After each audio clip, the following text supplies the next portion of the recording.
Guess.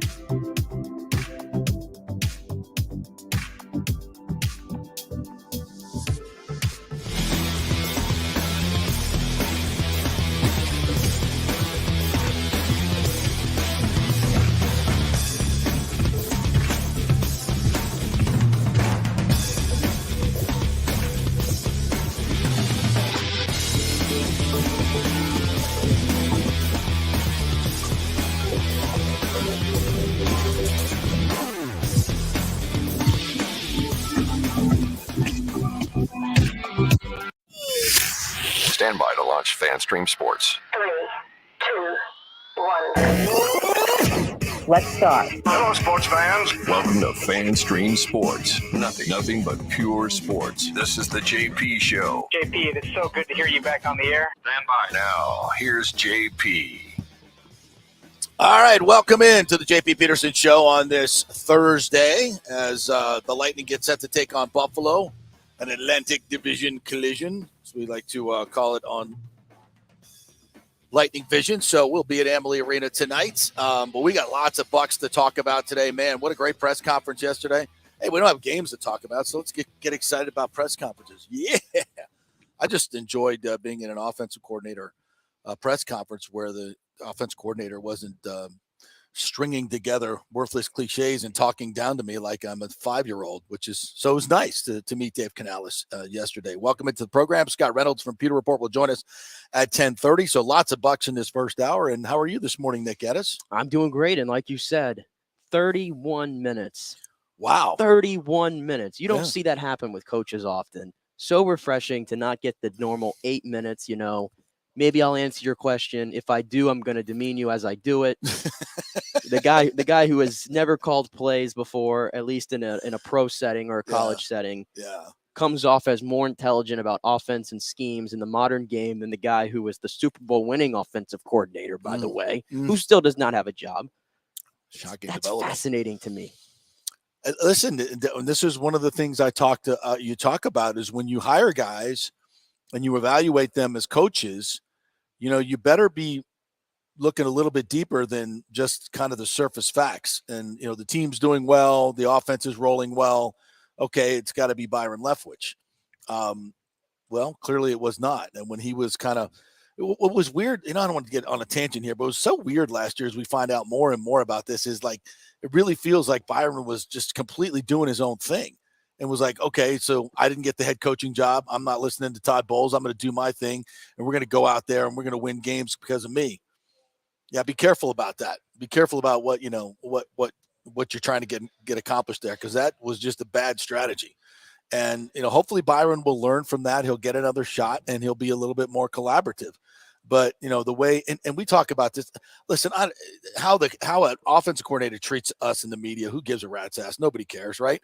And you know what? We can complain about it, but I didn't lose a minute of sleep. I thought it was kind of funny, actually. I really kind of enjoyed it. You did too. I mean, we all kind of really enjoyed it a little bit. But this was so refreshing. Now, can this guy coach and call plays? I have no freaking idea, and I'm not going to sit here and tell you that I do. Until we see something on the field, him sequencing plays, we're not going to know. But we have to give an opinion based on the press conference, and that's what we're going to do today. And what did we hear? Did it sound like he's competent and knows what he's doing? Hell yes. Did it sound like he has lots of energy and he's going to work his ass off to get this done? Hell yes. Did it sound like he is a collaborative person that works well with others? Oh, yes, very much so. When you dig into his background and hear what people say about him, fantastic. But again, these are all words. We heard a lot of great stuff about Byron Leftwich too, and a lot of it turned out to be maybe not so true. So you just don't know that. And this is the great thing about the NFL. It's a bottom line business, man. You can't fake it out there. You're going to have to go out there and put it on the field and see what happens. And look, this is going to be a whole hell of a lot of unknown. And yesterday he talked a lot about Kyle Trask. And that doesn't mean Kyle Trask is the guy. It simply means that Kyle Trask is the only one under quarterback and the only person he's really allowed to talk about. He really couldn't even talk that much about Geno Smith. He could only talk about it just in terms of, what he did for them last year, because, Geno Smith is going to be a free agent, but right now I'm guessing he's still under contract with Seattle. So, and we'll probably stay there. But I think this as an aside, reading all the things on Twitter yesterday, it's hard to ignore this. It's hard to ignore the fact that Thad Lewis is one of Geno Smith's best buddies. They kind of grew up together. Okay. And they cleaned out the entire coaching staff, most of the offensive coaching staff, I guess. Well, I guess you can say that because they kept the tight ends coach and Joe Gilbert and Harold Goodwin for the offensive line and running game. So there's still some holdovers, but Thad Lewis was definitely somebody they wanted to have. Best friends or good friends with Geno Smith. Geno Smith even was the one who broke the news that Thad Lewis is going to be the quarterback coach. And then you bring in Dave Canales, who was Geno Smith's quarterback coach last year. I mean, Stevie Wonder can see this coming. I mean, this is not too hard. I mean, are they making a play for Geno Smith? Is this what we're witnessing here? It still seems unlikely for all the reasons we had said yesterday before this press conference. I don't know how you fit him under the cap. And let me just say this. This whole sport track thing, if he's going to get $35 million a year, I ain't buying into that. I don't. Do you really think there's a lot of teams? Do you think Seattle's going to pay Seattle, him? though, here's the thing, though. Seattle would have to wants to give him the franchise tag, likely, if they want to keep him. The franchise tag, the non-exclusive franchise tag, I believe, is $32 million, around there. So that's that number for the quarterbacks. The exclusive franchise tag, which means they have full control over him, nobody can come and try to get him, trade for him, that's $45 million. He ain't getting that one. That's probably going to be the Lamar Jackson franchise tag. Right. So it's going to be $32 million at least for Geno Smith. If the Seahawks want a franchise tag, want to franchise them, do they have the salary cap money? Franchise tagging is great because you keep the player, but it's also, if you're in salary cap hell, it's not easy to absorb in 1 year. Those are the toughest contracts to absorb on a salary cap situation, which is why, franchising Jamel Dean, I don't think it's going to be as easy as people think.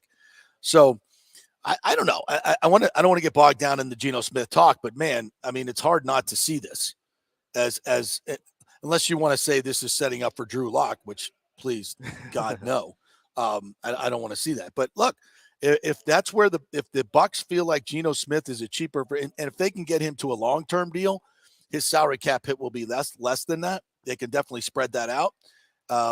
But I still think it's going to be a challenge to bring in a quarterback. And here's the other thing. That's $25 million extra.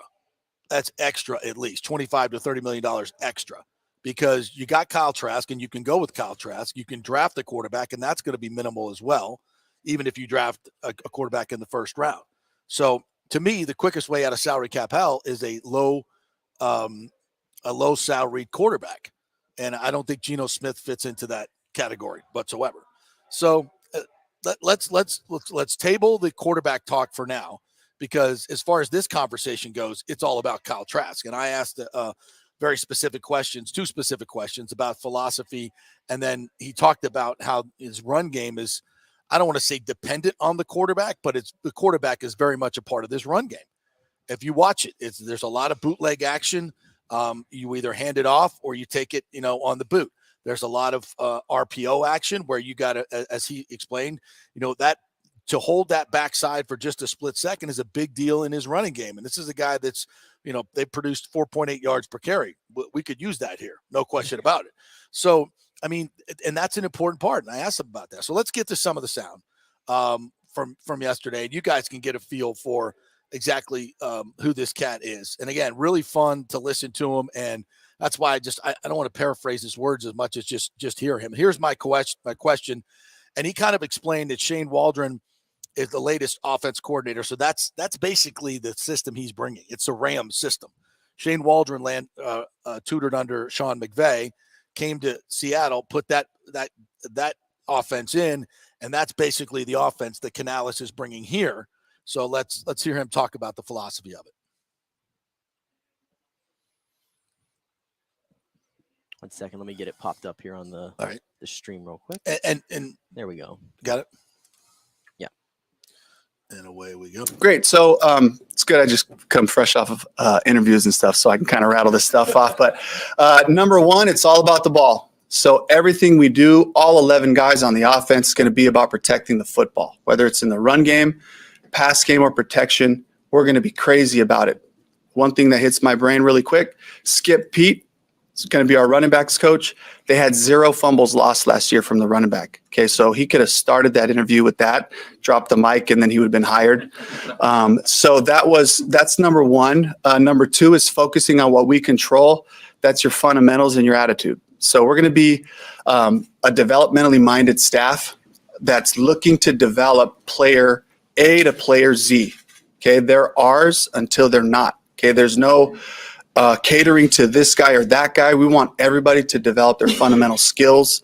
And then the attitude starts with effort. And that's one thing I go back to Pete, from day one, the very first day of spring, very first day of camp, we critique effort first. So we're looking for people trying really hard. We'll get the how to, but we got to get the how much and how fast going before we can really take a step from there. The third thing, it's the marriage of the run and pass. That's our identity, is things that start looking one way but end up being different. And the thing that's going to help us, without getting into too much detail, is that we're going to do things that are simple in concept but are complex in delivery. So what do I mean by that? It's not going to be a lot of plays. It's going to be a few plays out of different personnels and different looks so that our execution stays at a high level there. And then we're going to be situationally aware. We're going to be a very smart football team. We're going to know what we're looking at, the situations, the play calls are going to come out based on the specific area of the field. The players are going to be aware. When we get this situation, we should probably only be calling this 1 or 2 plays. They'll be in tune with a lot of that stuff. And then, of course, ready to adjust. And the thing that allows you to adjust is by not having so much volume. Mm-hmm. When you keep the package tight, then you're able to adjust and make fine-tune little fine-tuning changes within a game plan so that they can continue to play fast. And the last part that'll be our calling card is finish. And you'll see linemen running down the field. You'll see Gino last year chasing Ken Walker down on runs, just trying to get his body in the way, in a smart way to keep himself safe. But you're going to see 11 people fly off the ball and really finish drives, finish quarters, finish halves, and finish games, and it starts in practice. So that's just the general philosophy of what we'll do. Can I give a golf clap to that? A little bit of golf clap. Wow, there's a lot there. I've covered a lot of different coaches in my tenure of covering the Bucs for over 25 years now, and you see a lot of different approaches. There's the Gruden approach, which is voluminous. I mean, it's just a huge amount of volume of plays and terminology and everything. And you've got to have a really veteran team, a veteran quarterback, and veteran guys to really understand it and be able to enact it. And you've got to be able to communicate that to them, to a lot of different players. And I think that's always where, Gruden seemed to fall down. If you look at his offenses, they were never, ranked very high. Mostly in the bottom third of the league. And I think that was always a challenge for players because Gruden is so brilliant. He knows so much. He expects everybody else to know as much. And most players don't have that kind of capacity, number one, and just don't have the time and the wherewithal to really absorb all of it as much as Gruden does. And that to me was always a disconnect. So I like this approach where it's, what does he say? It's simple in concept, but complicated. I think he said complicated in delivery. And in terms of when you're observing it, just think about the Rams offense. There's a lot of things going. There's pre-snap motion. There's a lot of stuff going a lot of different ways. And it's, one play, they hand it off in the jet sweep. The next play, they roll out, throw it back to that player. It's a constant reversing of motion. As a defensive player, you've got to really zero in on what you're seeing. There's a lot of eye candy out there, and you've got to decipher that stuff quickly. And if you are running a lower volume of plays, you can really, really zero in on the execution of those plays. So you don't spend, 7-8 days in spring and off day, just on install. Here's the volume of plays. We got to run every play, blah, blah. It's a lot of different variations, and you can adjust based on that. I mean, you get an injury to a corner on one side, okay, now we can run that same play in a couple different formation variations, but we're still attacking that same person. So it's very amenable to attacking certain weaknesses in a defense in a lot of different ways. It may look like different plays, but they're still going after the same weakness. And that, I think, is a brilliant way to coach offensive football. And you see it a lot with Sean McVay. We pointed out during the year when we see certain plays, we try to say, look at how they designed this particular play. It's brilliant. And that's what I hear from Canales. That's what I hear a lot from him. Yeah, and I also hear a lot of I think he's aware of the situation that he's stepping in at the moment, where Kyle Trask is the only quarterback on the roster. Right. And so maybe the talent at that position, you're not going to be able to do certain things. And he had a really good callback memory to all the quarterbacks that they've had come through Seattle, even more so than Russell Wilson, because they've had to have other quarterbacks fill in and they've had success. And he cited that. And what did he say about the quarterback? It's about being the point guard. Yeah. Right. And just getting the ball out to the skill guys. And the Bucs still have really good skill guys on this offense, right? Yeah. It's still there. Did you hear him talk about Rachaad White? Well, he loves Rachaad White. Yeah. Yeah, we'll play that here in a little bit. Well, let's play the Trask one, because when he talked about the run game, I was like, okay, well, you're talking about the quarterback being involved in that. I got to go back and look at a little bit more Kyle Trask Florida tape. I remember him being like on a mobile scale. I'm going to say he's a 5, right? 1 to 10. I'm going to say he's about a 5. So, and I think feels like Canales thinks differently, and interesting to know he's gone back and looked at some Trask Florida tape and a lot of it. So here's him on Kyle Trask.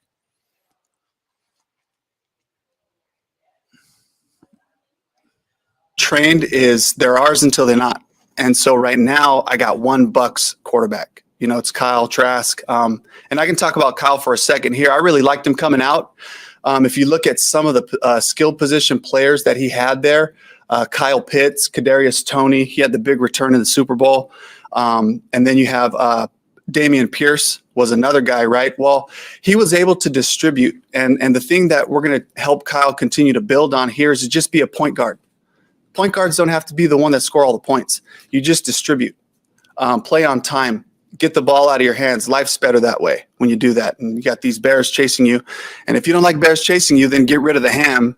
And that's the football, right? So just teaching him those principles, allowing him to be a distributor. And the other part too about just QB philosophy and play, coming from a junior college background and high school and all that, we really didn't care if the guy was 5'10" or 6'4". I had a 6'6" quarterback. The one thing we were looking for is, can this guy play catch? And Shotty called it the me to you factor. I love that. It's just me to this guy, learning who my skill players are and being able to distribute. He's already shown he can do that.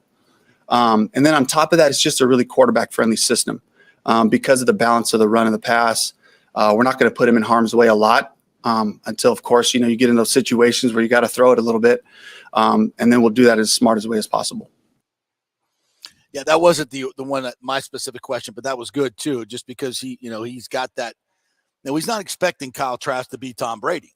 And in this offense, you really don't need to be. And he even mentioned Jared Goff when he was with the Rams. And, I wouldn't say Jared Goff is the most mobile guy, but I wouldn't say he's immobile either, right? He's about a 5. I think he mentioned Jared Goff when I asked him about Kyle Trask. So if you have that quote, we'll play it, but if not, no big deal. So yeah, and I'm like, okay, yeah, Jared Goff ran that offense and he ran it pretty well until he didn't. But Matthew Stafford was obviously better at it. So I get it. I think Kyle Trask would be confident, but don't be fooled.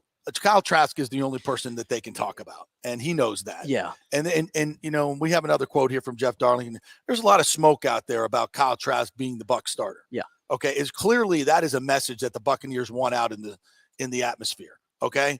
So that means they're looking for a starter.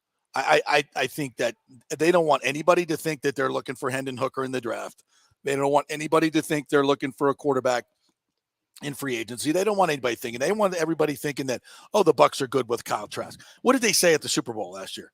Oh, we're good with Kyle Trask and Blaine Gabbert, or 2 years ago, or No, last year. Last year, yeah. And knowing full well they're trying to get Brady back. That Yeah. was the whole deal. And they knew they were going to get Brady back, or they had a pretty good feeling for it. So, again, let's not get too crazy about all the Kyle Trask. Yeah, that's what I was seeing a lot on Twitter yesterday. They were like, "Oh, well, Kyle Trask is obviously going to be the Bucs quarterback now," and it's like, "Whoa, slow your roll here." And I believe even Rick Stroud even asked him the question too, about other quarterbacks out there, and he even name dropped Derek Carr, I believe, because that's actually the only quarterback that you can actually talk about within the confines of the NFL rules, right? Because of tampering, right? Because he's been released and he's a free agent. And Dave Canales, he kind of sidestepped that. He never even responded to the part about Derek Carr. So he was going to focus on Kyle Trask. I will say this, for what it's worth, he had good answers about Kyle Trask, and clearly he's done his homework on Kyle Trask. He's watched the tape. He's gone back and looked at what he did at Florida. There's not much to go off of what he's done in Tampa Bay so far, right? So we could have a whole game tape, but we don't have that. I'm sure he's collected enough feedback from the building about Kyle Trask. It seems like if that is the route that they have to go down, he has a plan, at least, right? He's got a plan. He feels confident in it. He knows what Kyle Trask can do. He knows what he can't do. He just said it right there. We're not going to ask him to do something that he can't do. Right. We're going to try to mold it to his strengths. So I like that. I don't like fitting square, what is the saying? Square holes and round pegs and square holes. There you go. I don't like when we have to do those type of things, because I feel like I've seen the Bucs do that for a long time. Right. Like Jameis Winston's a good example of that. Right. So at least he has a plan, and that's refreshing to hear. Yeah. And obviously a lot of what Dave Canales is going to bring to the table is the running game. And that's what Todd Bowles wants. That's why he hired Dave Canales. And obviously Rachaad White is the starter here. And here's Dave talking about his new running back, Rachaad White, who he absolutely loves, and got to see, obviously, firsthand his best game in Germany. Oh, yeah. Just what shocked me about that was the toughness and the style that he ran, because I saw him as this like versatile guy who you could run routes with out of the backfield, split him out wide and do some things like that, plus the run game. But then you see his attitude, in person in Germany, and just see the style that he ran downhill. He was aggressive, the violence that he played with, and you go, wow, this guy could be special. He's got some great skill sets that really fit into our system. Yeah, he loves him some Rachaad White. And I think Rachaad White was so underutilized last year, was utilized poorly. Every time you saw Rachaad White out in the flat one-on-one with the linebacker, he wasn't even looking at the first guy. He was beating that guy easy and moving on to the second leg. That's what the great running backs do. And he almost always made somebody miss, either in the hole or out wide when he got the ball. I mean, he should have had it, 6 to 8 times a game in that situation. Yeah. And he's going to get it. I think he's going to be given every chance to be the bell cow in this system. Now, they're going to bring another running back in, whether that's through free agency. We mentioned Rashad Penny because of the obvious connection. About him yesterday. Yeah. It could happen through the draft, which has a really deep class this year, I believe. Mm-hmm. So there's going to be competition, but Rachaad White, to me, and I know people are saying, well, we only had 3.7 yards per carry. Well, you know what? A lot of the runs that were happening last year they were just kind of runs to fill a quota. It just looked like there was no sense to a lot of the runs. Yeah. So and he was running into stacked lines. I mean, listen, everybody knew last year that Tom Brady wasn't running the ball. Okay. And you heard Canales talk about that backside when there's a threat of a quarterback pulling that ball and going back the other way, either on a bootleg or going outside, linebackers have to freeze. Yeah. And that's a big deal in the running game, even that split second.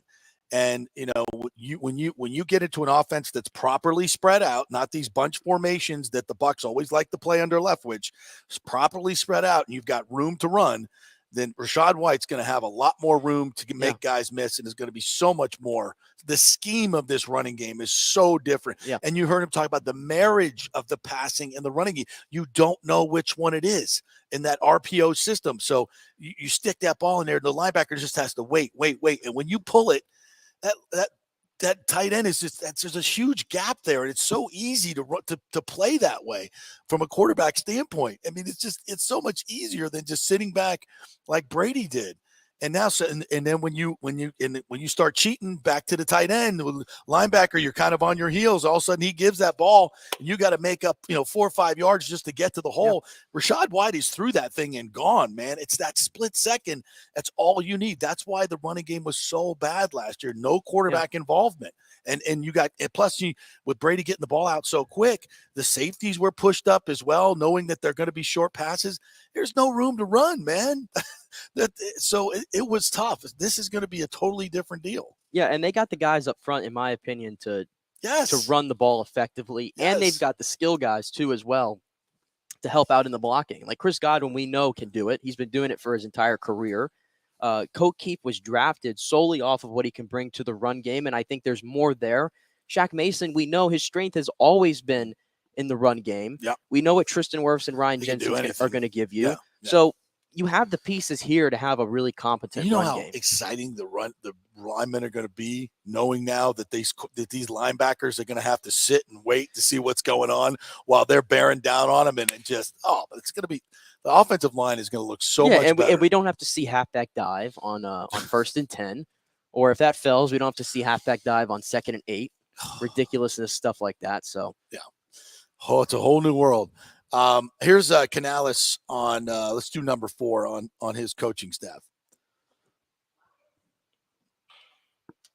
which some will be holdovers here. We pot this up here. Mm-hmm. And he's putting together with Brad Idzik and some of the other guys he's bringing in, plus the holdovers. Let's start up front. So first of all, Harold Goodwin and Joe Gilbert are here. You talk about world champion offensive line right there. So I can't wait to get in there and sit with them and put a run game that's really awesome, together and build off of the things that they've been successful with. And they've already been so supportive, just wanting to expand with some of the ways that we build formations. So it's not these simple things that happen. We can move stuff that's going to look really hard for the defense. It's going to be pretty simple for us. John Van Dam, tight ends coach, is already here. He's got quarterback, OC background. And so just having the value of a guy who's coaching the tight ends with all of that, he really becomes like a bridge. He really becomes the glue. Makes me think of our tight ends coach in Seattle, Pat McPherson, who had the same type of background as a quarterbacks coach in Denver, as well as a tight ends coach. And so he's been kind of the bridge over the years of whatever our run game is, man. Pat's got these keepers and these play actions that really make it come to life. And when I was drawing passes, I would always joke because I'd be like, Pat, I've been drawing these plays 5 years and you haven't brought me a package of it without there being something I haven't drawn. And we're talking about thousands of plays, but so that's what I'm going to be expecting from John as well. And then Skip Pete, we talked about, just fired up to just be able to lean on him too, just as things get rough at times, somebody who's been around to be able to calm me down as I can get a little bit excited and got a lot of bottled up energy and a bunch of ideas, but that'll be really helpful. And then Brad Idzik, so 5 years at Stanford as an assistant, and then 4 years in Seattle, quarterbacks and receivers. The thing that I'll say about Brad, there's 2 reasons really why I had to have Brad. Number 1, you look outside after any practice, he's out there with somebody working, or 2 or 3 guys. He was always that safety net, just kind of catching guys. If you have 12 guys in a receiver room, he's working with the bottom half. If we brought a free agent in who needed help transitioning into a new system, Brad's right there early. Afterwards, here's the plan. Here's how we package these things. Here's how to block this guy right there. And that's going to be really important with Mike and with Chris. For him to be the bridge for those guys into this new system, and that's going to be a really important task of Brad's. And he was mentored by Sanjay Lal in the receiver room. Some of you might not know him. He's regarded as one of the best receiver coaches out there. And he trained Brad. And so Brad's going to be able to employ some of those study film, different techniques and all that he'll bring. And probably most importantly, he's my workout partner. So he's 10 years younger than me, and he can go. So I'm chasing him up and down the gym, and it keeps me alive. And so we've spent a lot of good time, a lot of good hours together. And yes, he knows the area. John and Carol Idzik live not too far from here. So just a really cool homecoming for him too. Yeah, there you go. There's a rundown on the coaching staff. All right, before we get to Scott Reynolds, one more soundbite, and this one is on, the bottom line. We'll do whatever it takes to win. Calling plays, and this is a little bit more on his calling plays and lack thereof. To win. It's about, and above all, take care of the ball. About, feeding one person or making somebody happy. It's about what it takes to win. If they're not fitting the runs right, we'll run the ball 40 times. And there'll be days where you got a matchup outside with Mike or Chris Godwin, and we're blocking them pretty good, and we could throw for 400 plus yards. And that's happened in our past in Seattle as well, is just like do whatever it takes to win. And above all, take care of the ball. So, having that balance is critical, and it's not about establishing the run. It's about establishing an attacking offense that makes you have to defend the run, but also defend the pass, and then that's when you become dangerous. That's it right there. It isn't about the numbers. It's about the effectiveness. And that's, that's taking a full complementary view of offensive football, not passing versus running. It's marrying the two together. And remember when we played that Kurt Warner breakdown of, is Brady broken? That's one of the things he said. I don't see where the run game and the pass game are married together. One doesn't work off the other. And Dan Orlovsky said the same thing. Nothing flowed because it was disjointed that way. And a lot of that had to do, with some of their limitations. Yeah. And just to wrap before we get to Scott, it just reaffirmed that, again, I go back to that statement that Todd Bowles made, and it said, the more that I talk to him, the more I realize that we see the game the same way.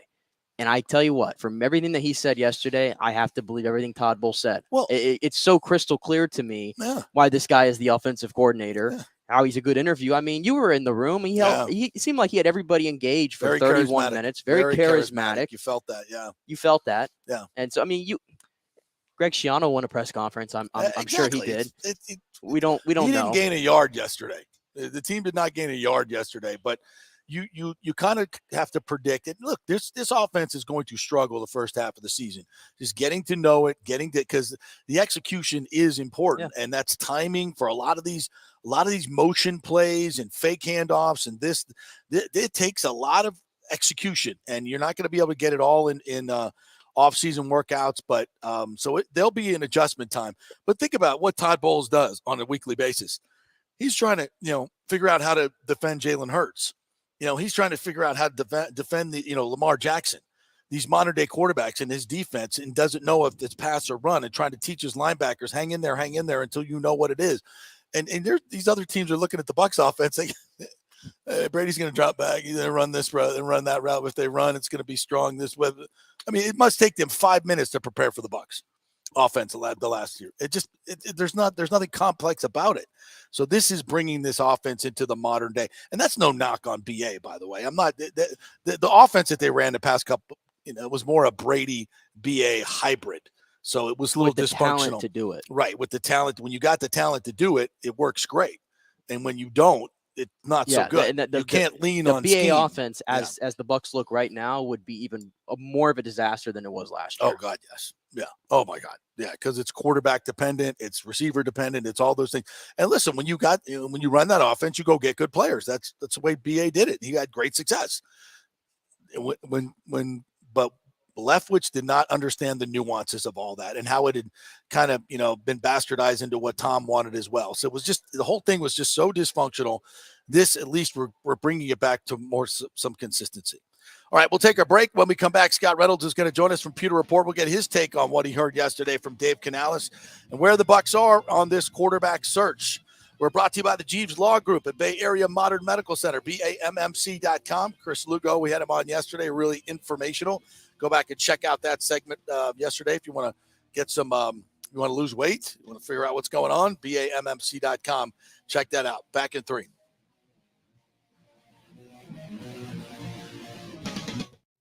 For the Jeeves Law Group. I've known Scott Jeeves for quite some time, and he's just like us, a huge college football fan. He loves his Gators. In fact, he sponsors our Gator Report every Thursday at 11 o'clock with Scott Carter from FloridaGators.com. But he's not just another PI attorney. He is a ferocious advocate for his clients. Scott Jeeves is a board-certified civil trial lawyer and a certified circuit court mediator practicing in Tampa Bay for over 30 years. He is an AV preeminent rated civil trial lawyer and certified circuit court mediator. Folks, these designations are not just given out. They're given only to the best trial attorneys. But more than anything, Scott takes these cases personally. I've heard it from his clients. He's a fighter you want on your side. Insurance companies hate it when they see you're represented by Jeeves. He's just different.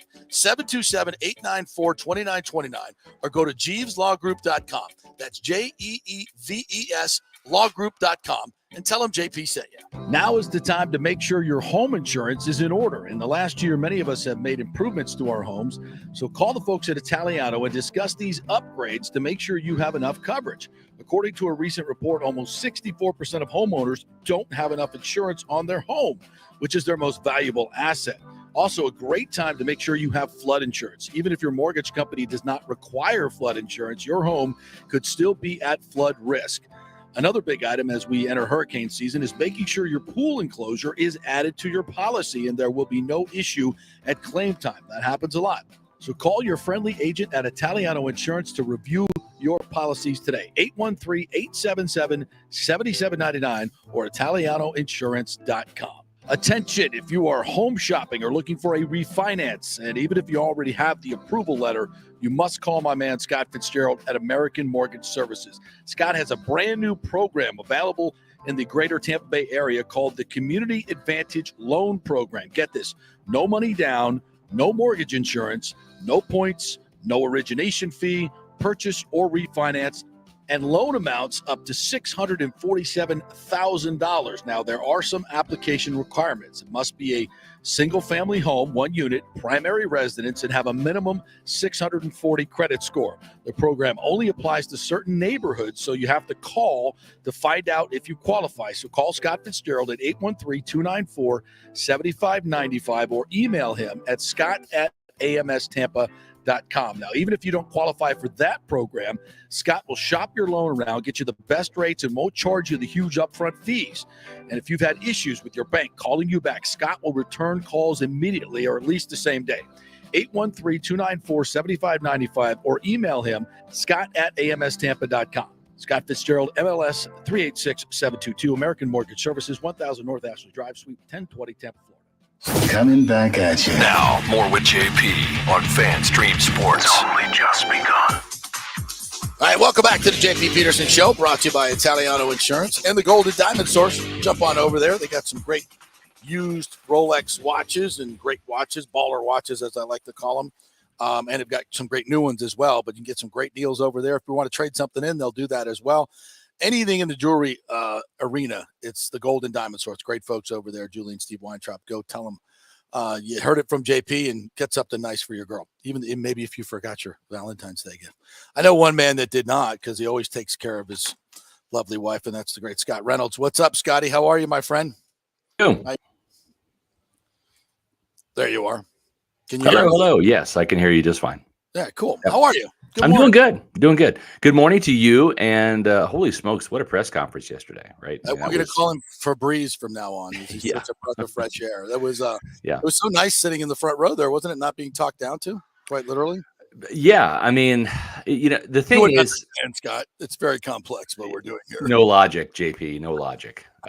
Yeah, you're talking just fantasy football stuff. Yeah, I mean, listen. Dave Canales won the press conference, right? He talked the talk for 31 minutes. That was a hell of an introductory press conference. I mean, I think I asked maybe the first or second question. He won him for like a 3 or 4 minute ramble, which was cool.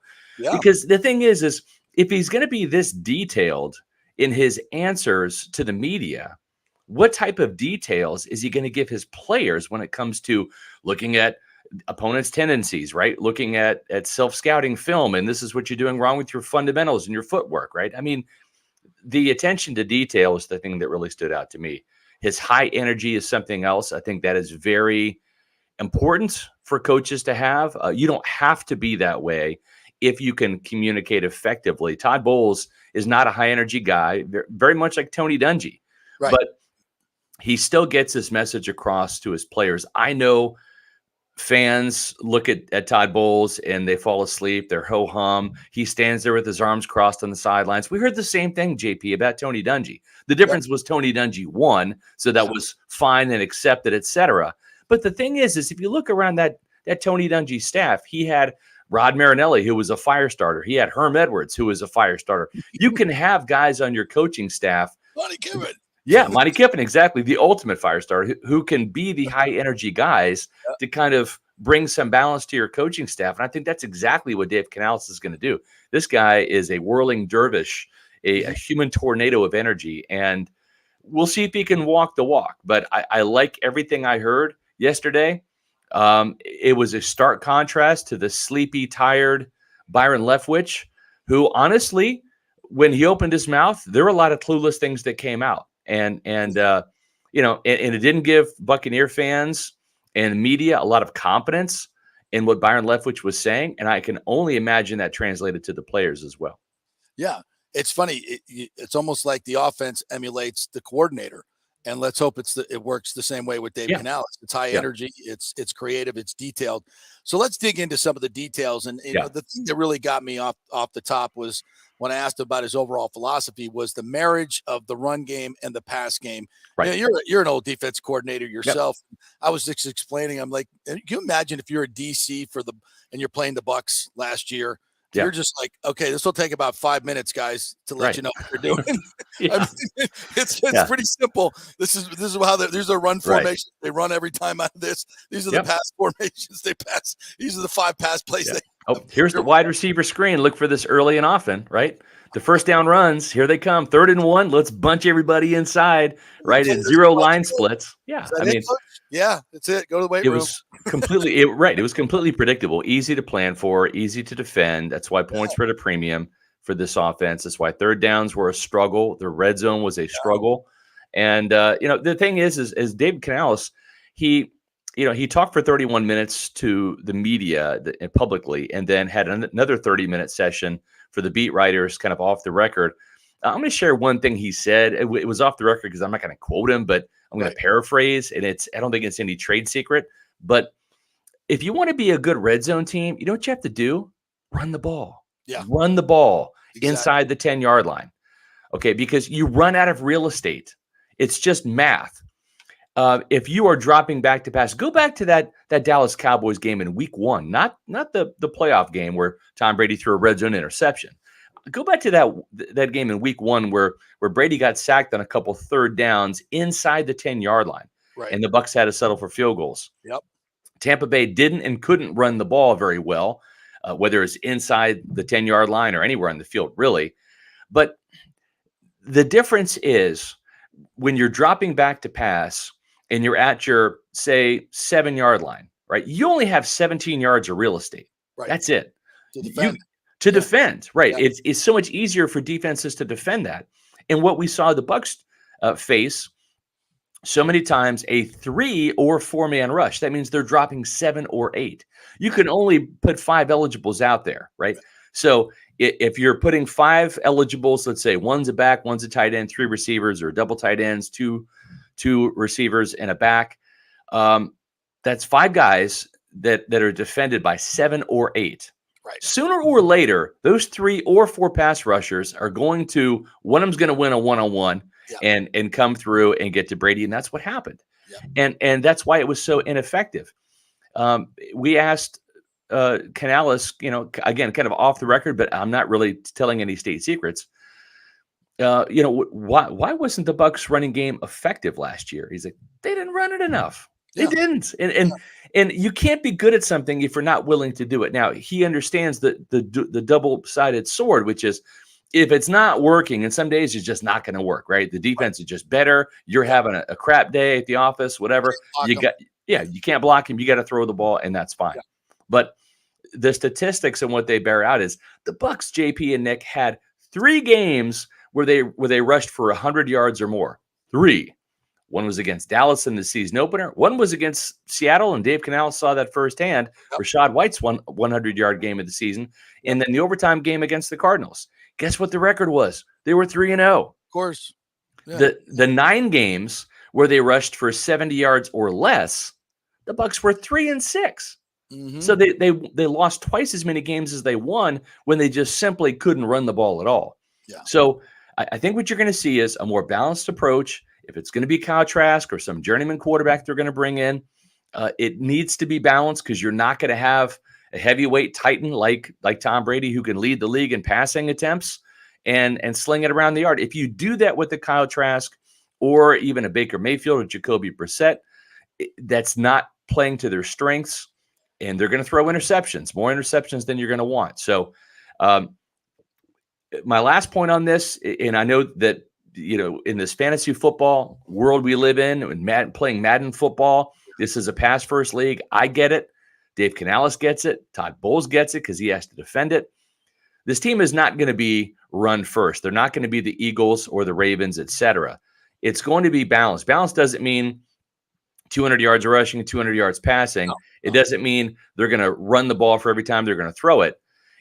Balance could mean 100 yards rushing and 300 yards passing, right? That's more balanced than Having the threat of it. exactly running the ball when you want to Right. and be successful doing it. You have to. That's the key of a successful running game. But look no further than the Super Bowl. The Eagles were like the top running team in the league, right? They had a 1,000-yard rusher. They had Jalen Hurts, who scored 4 touchdowns in the Super Bowl. Yeah. They rode their running game to the Super Bowl.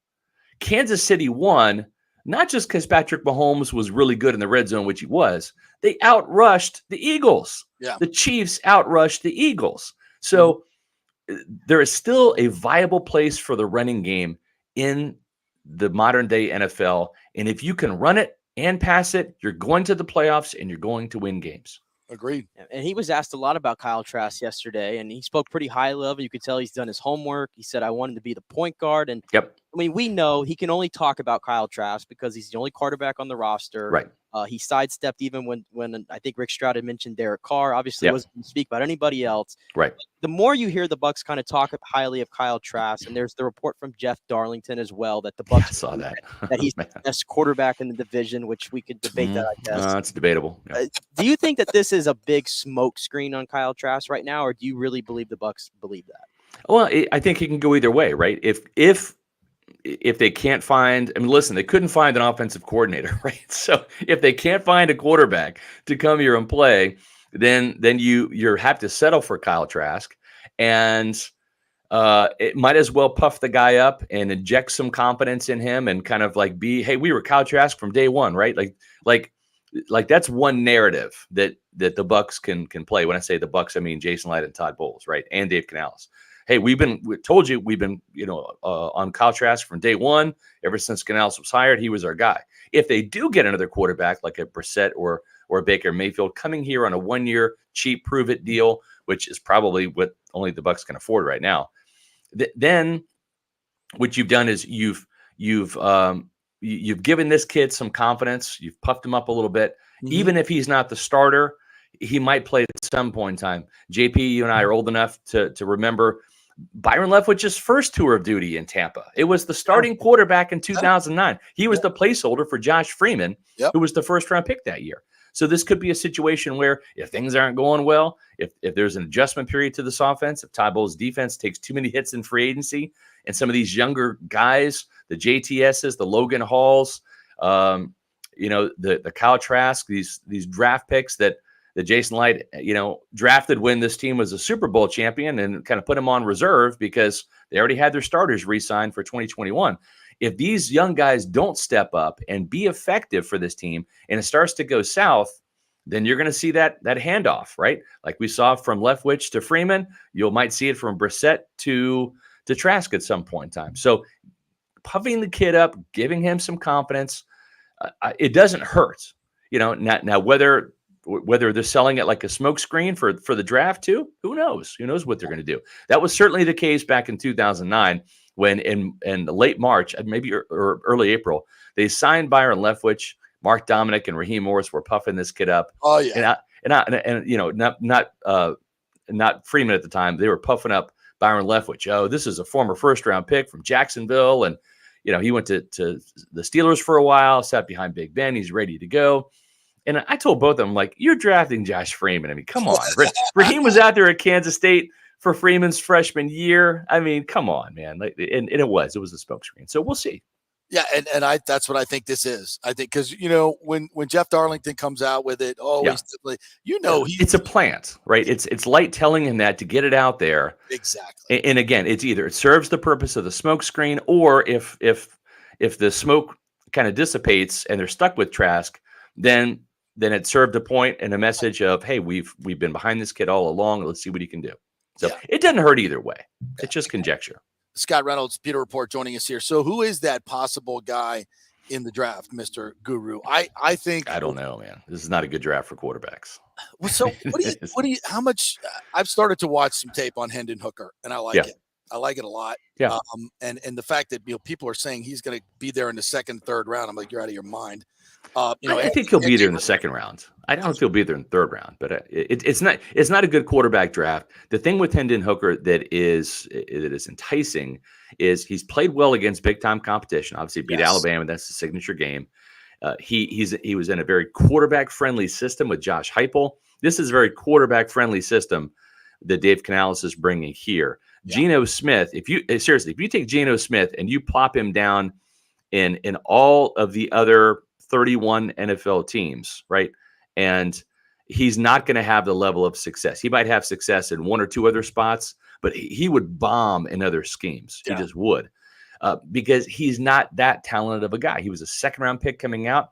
He's been a journeyman, kind of, plucked around the league. But as Rich Gannon proved with John Gruden, as Brad Johnson proved, in with the Redskins first, and then coming to here, sometimes it takes guys having that experience, taking some lumps, and finding some success later on, but also getting in the right scheme, right?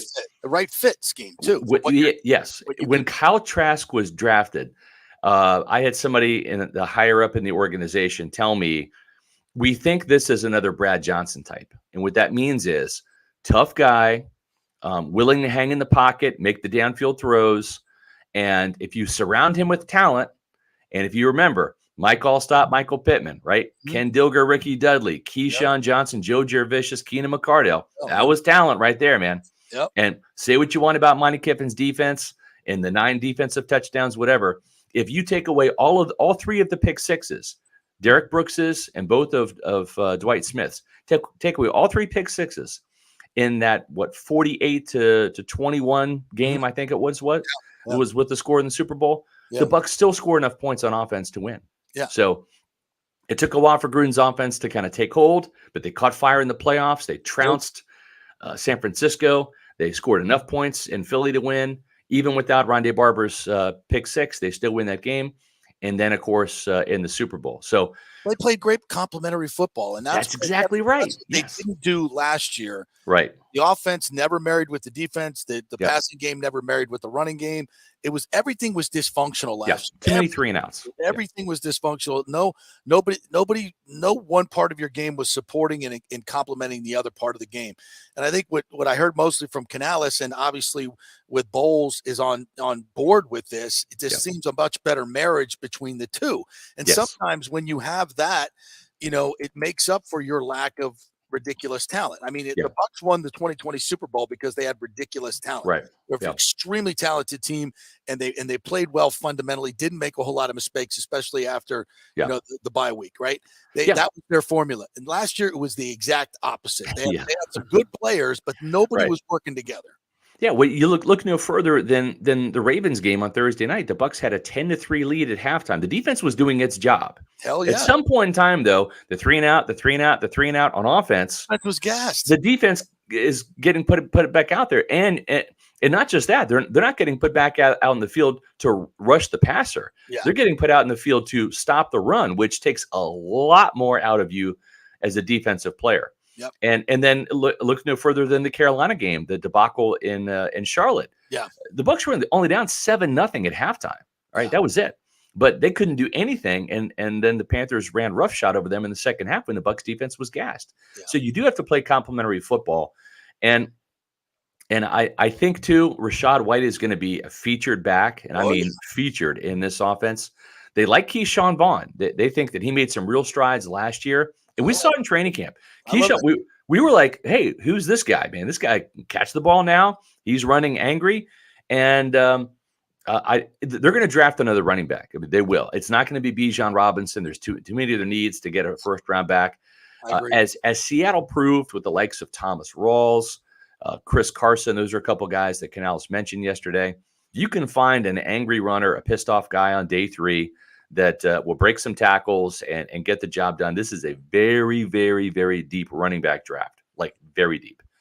You're going to find a couple of guys from day 3 and even some undrafted free agents that will wind up being starters in the NFL from this draft. It's that good worth of talent. And so to me, I don't see anybody markedly better than Rachaad White. Yeah, I'll say this. There's a couple guys that I like in this draft that can be as good as Rachaad White and that can be taken on day 3. Better? I'm not going to say that. But I think Bijan Robinson is better. I will say that. We've got a lot more holes to fill than running back. And if we spend a pick on that. Now, I also – so anything else on Canales that jumped out at you? I think what he's going to try to do is bring in a very simple system, and you're going to see some of the McVay-Shanahan concepts, which is we're going to show you this formation, and we can run 5 different plays out of this formation. And he talked about everything being uniform, and that means every single offensive lineman, their feet are going to be a certain way. The running back's feet is going to be a certain way, so there's no tip-off, no predictability. And that is so critical because when you only have X amount of formations, right, it can be a little predictable because the defense knows, well, we could see this, or this. Okay, that's fine. It might be 1 out of 5, but 2 of those are going to be runs and 3 of those are going to be passes, right? And it's 3rd and 4, so we can run or pass, right? So good luck guessing which play it's going to be. Is it going to be something inside? Is it going to be a wide zone run? Is it going to be a bootleg pass, with a flood concept where you've got a couple receivers and the tight end all going in the quarterback sight line for an easy, quick read and a quick, cheap first down? Is it going to be a play action deep shot to Mike or Chris? Right. That's where the lack of predictability comes in, is when you can show a defense something and the players start to guess and think, because their film study says that they could do this, or that. Right. And so then you've got a couple of defensive linemen thinking, oh, this is going to be play action pass. You're going to have a couple linebackers thinking this is going to be the bootleg out here in the flat. And the secondary is going to be thinking 3rd and 4, they've been running the ball down our throat.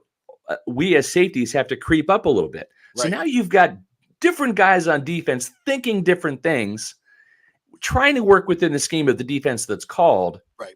But because you can do so much out of just one different personnel grouping and one different formation, and they're going to have different personnel groupings with different formations.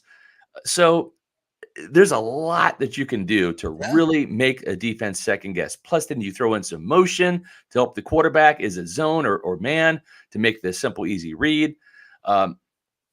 It's just going to be a less predictable attack, and I'm excited to see what he can do. I am too. I think it's going to be much more. Yeah. I will guarantee you this. I want to wait to see what the personnel is and who's healthy as the season starts. But if we're relatively healthy with similar personnel, I think this even though I don't know who the quarterback is. Yeah. 18 points a game sucks. That red zone sucked. I mean, it was so bad last year. It was historically bad. Right. I mean, it's going to be embarrassing, JP. It's going to be embarrassing if this offense averages 21 points per game, which is not like earth shattering, right? I'm just saying, guaranteed. But with Kyle Trask, at quarterback, if they average 21 points per game, and you could only average 18 points per game with Tom Brady at quarterback, I know. Like how much of an indictment is that on Byron Leftwich's lack of imagination, lack of creativity, lack of adaptability, and lack of scheme? Yeah. You're going to see Dave Canales scheme touchdowns, scheme guys open, scheme first downs with personnel usage and all of the different little tricks and packages he has with play action, RPO with with motion, etc. Yeah, that's the modern game. It's going to be Yeah, fun to the watch. modern game, exactly. Before we let you go, I want to get kind of a feel for where you are on the draft right now. And I know it changes every week. You know, there's the different information that comes in. I really don't have a really good feel where the Bucs are going because I do think the quarterback is a wild card. I think they can go quarterback in the first round. Listen, if you don't have a quarterback and you feel like one of these guys, and I know you feel it's kind of a weak draft, and I think most people feel that way, but there may be a guy. So I think quarterback kind of throws. I think they could take one in the first. I think they could take one in the second, take one in the third. I don't know which round they're going to go, but I think they're going to take a quarterback. That being said, there are so many other needs. Is this draft so dependent on best player falling to you at 19? Like if an edge rusher slips and you like him, boom, that's the draft. To me, the draft is going to tell the Buccaneers who they should draft. Whatever happens before them. I know that sounds kind of obvious, but I think more than any other year, they have so many needs that's going to tell them. Is that a fair characterization? You should let the draft come to you. Right. Baltimore, honestly, in my opinion, Baltimore and the Eagles have done a fantastic job of just letting the draft come to them and picking the best player, being patient. But you know what? This year, I almost want to see Jason Light trade back, and not just like he did, last year in getting Logan Hall at the top of the second round. Go back to the 2018 draft, right? That's kind of a sneaky good draft for Jason Light. Everyone looks at Tristan Wirfs and Antoine Winfield. That's the 1-2 punch, right? That was a fantastic draft in 2020. It just was. But man, that 2018 draft, right? You get Vita Vea in the first round, trade down a little bit and you get Vita at number 12. Ended up being a Pro Bowl guy, led the team in sacks last year. We can say he's a good player, right? He's a good starting player, really, really good fit for this scheme. Great player. Jason Light accumulated a couple of second-round picks. He had 3 second-round picks. He used those picks on Ronald Jones, ultimately not a good pick, right? He flashed a year in the Super Bowl season, had 900 yards, but ultimately not a good pick. He's going to be out of the league next year. The second pick was MJ Stewart, a cornerback who was a bad pick. He overdrafted. MJ Stewart probably should have been a 4th or 5th round pick. Low guy, can't play. Yeah. But his third second round pick was Carlton Davis, who, he is a stud cornerback. He's probably not a top 5 cornerback by any means. Questionable if he's a top 10, but he's a top 15 cornerback in this league, right? He's a starting caliber, really solid cornerback.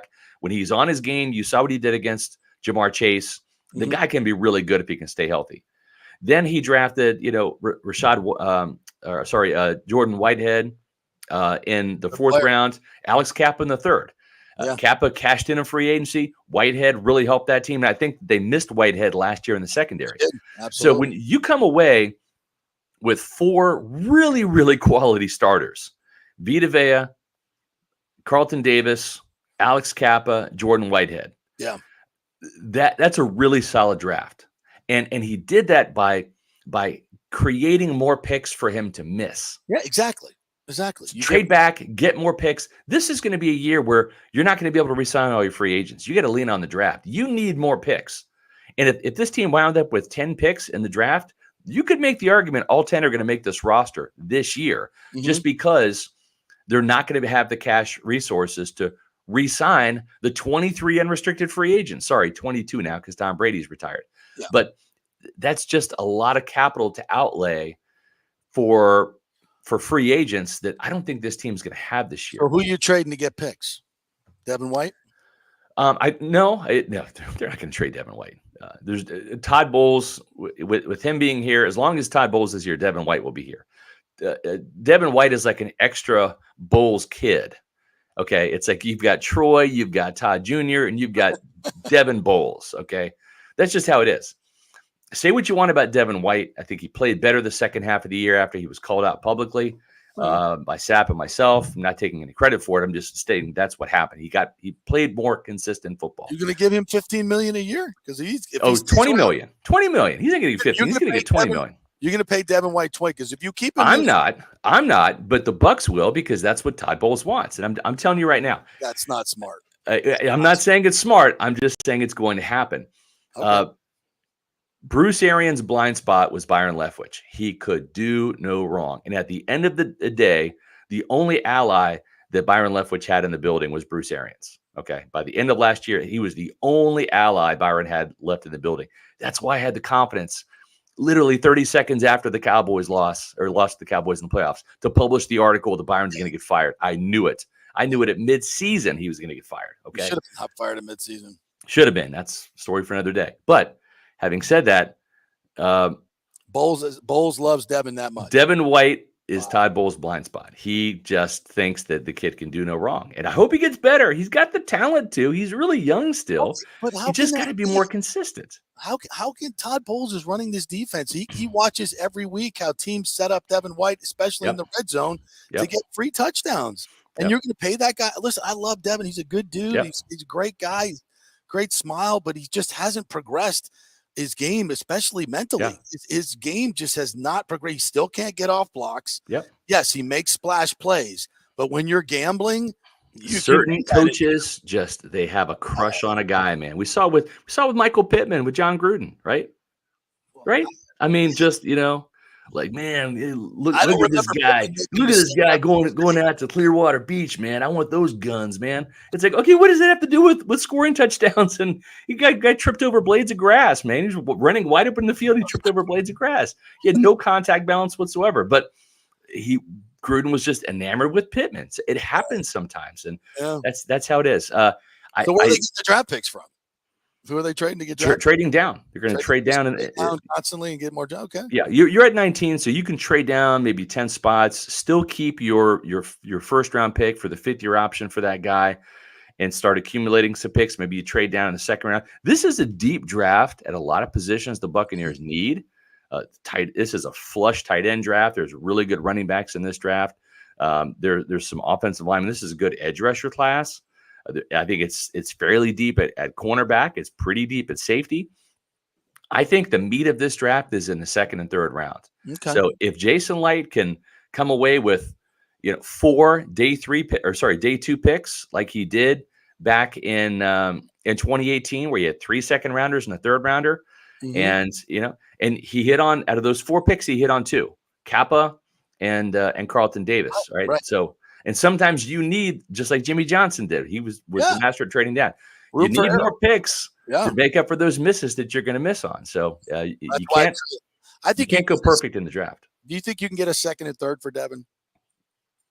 Yeah, for sure. But they're not going to, because is Levante David going to come back? And the other thing too is the more guys you cut, and they're going to have to cut some guys to create some salary cap space. I think Donovan Smith is one of those guys that they're going to part with as well. That's fine. So you get rid of your left tackle. Now you've created a hole that you got to fill. So sometimes you're taking a step back to take a step forward. Maybe you try to slide Tristan Wirfs to the left side and say, Luke Gedeke, your best game last year, or all the games you played at left guard, was your right tackle game against the Falcons in Atlanta. So we're going to give you a shot there.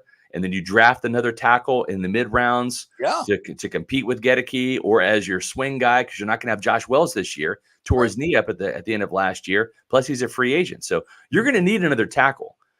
So got to draft one. Got to draft one.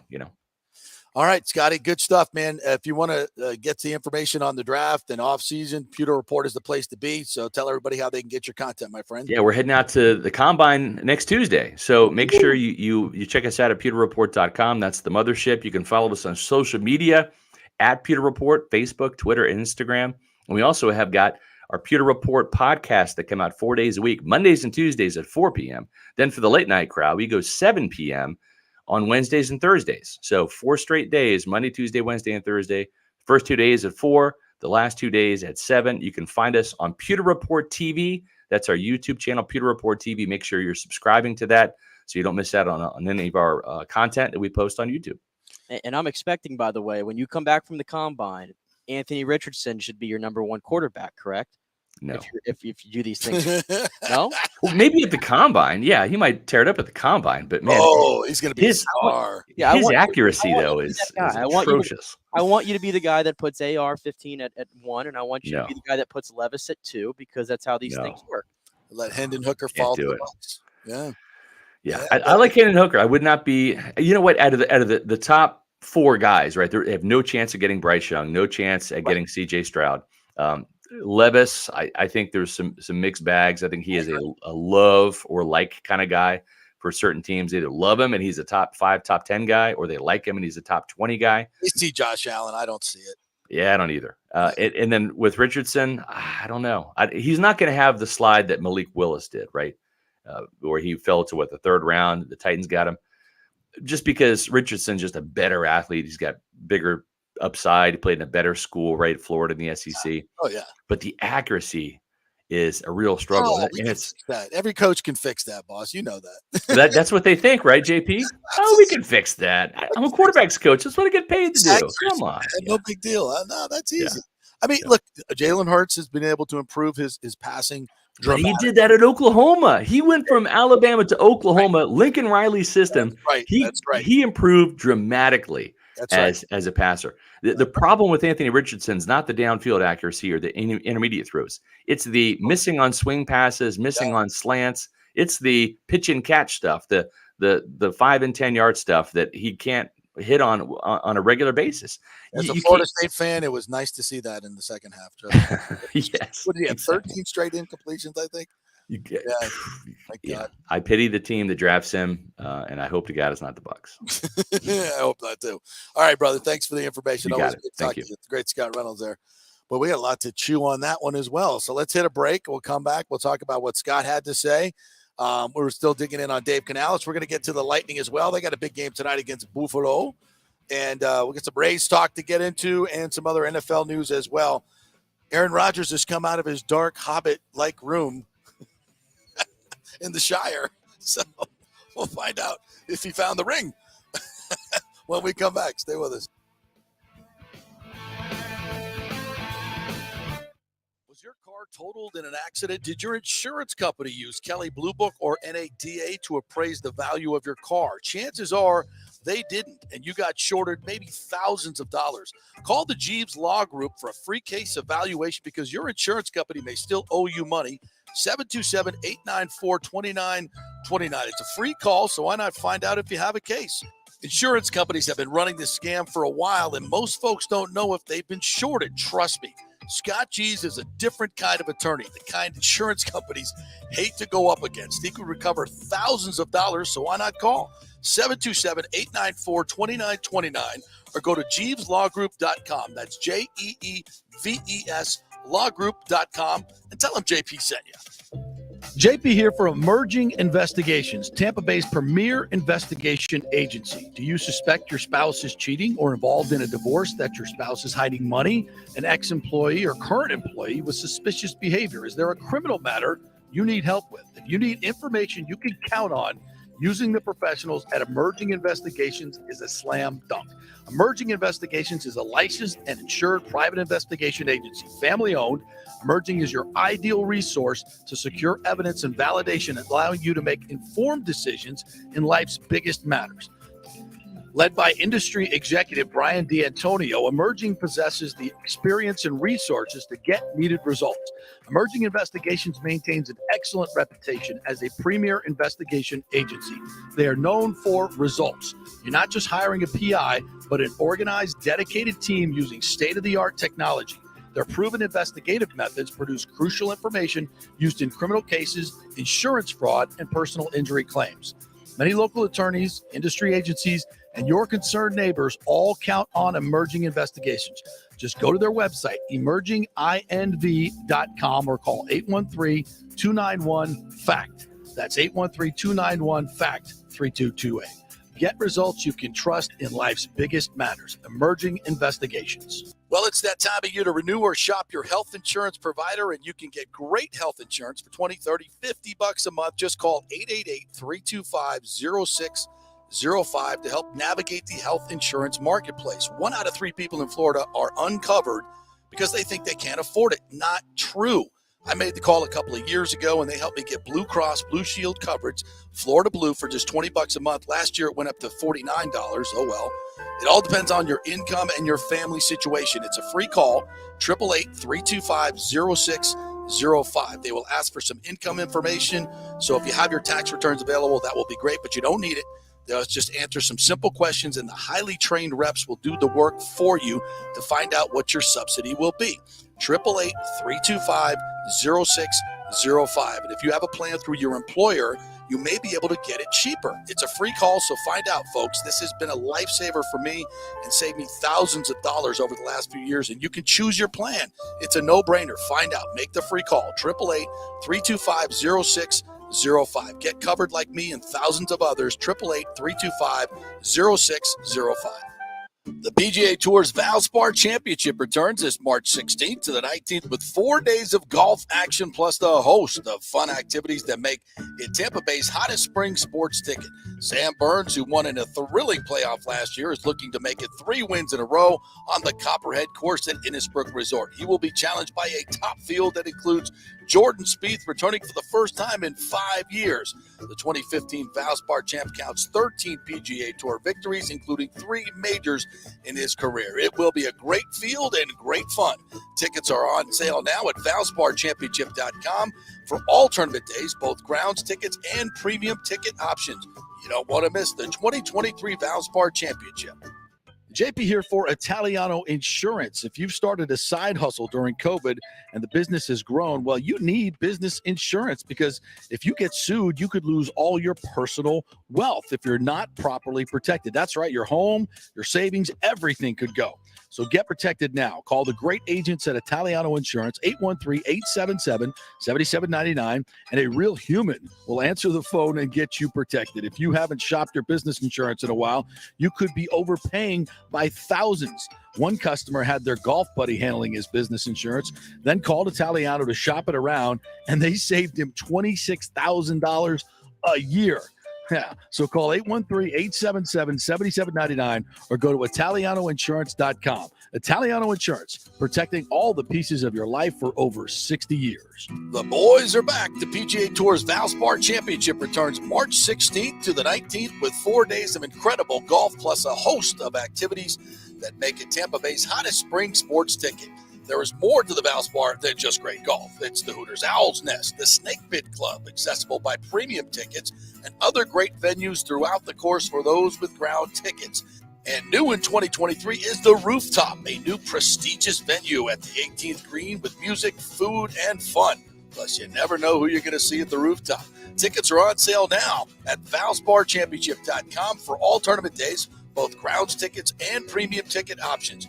You don't want to miss the 2023 Valspar Championship. Hey, folks, it's still engagement season, and where better to get that special ring than the Gold and Diamond Source? The Gold and Diamond Source has the largest selection of engagement rings in the country, a literal jewelry supercenter with 30 times the inventory of any normal jeweler. You don't have to wait to spend any extra time waiting for them to bring something in. They have everything right there in-house, so why go anywhere else? And you can get up to 15% off this January if you buy something with the birthstone, which is garnet. Garnet and Gold, Florida State, get something for your favorite Seminole. And let's not forget the Emily collection from Emily Johnson Weintraub. Very affordable, real gold and diamond jewelry, always stylish and unique. Emily has created this fashion-forward gold, diamond, and gemstone jewelry line ideal for everyday wear. Each piece is designed to enhance your look by featuring eye-catching, modern geometrical shapes. Really unique stuff. Got to check it out. And, of course, Julie and Steve Weintraub, great benefactors here in the local community. So let's keep it local. And you can get 0% financing for up to 5 years. Get a big ring for a little price. It's the Golden Diamond Source, 3800 Omerton Road, always online at thegoldendiamondsource.com. Ladies and gentlemen, Let's rock. This is FanStream Sports with JP. All right, welcome back to the JP Peterson Show. We thank you so much for joining us here. Jeeves Law Group is our sponsor, one of our main sponsors. JEEVES lawgroup.com is where you can find them.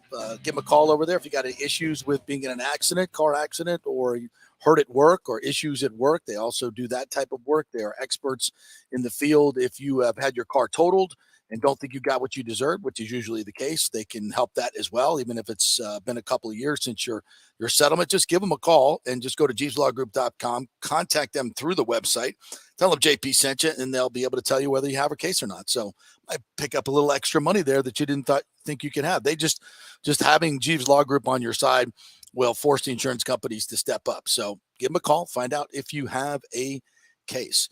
All right, wanted to just get to some of our great contributors on StreamYard, where you can Also, watch us on YouTube, watch us on Facebook, and you can comment there. A lot of you guys do that. So I wanted to get to some of those comments. We've been talking about Dave Canales and the Bucks for most of the show. We're going to get to the Rays and the Bolts and everything else here in just a second.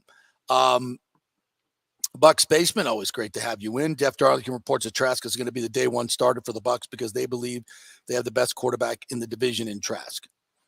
Does anybody seriously believe that?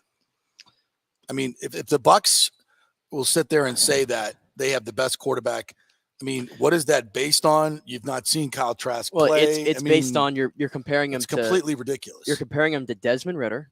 Right. You're comparing him to, I guess, for right now, Jameis Winston, but he's going to get cut.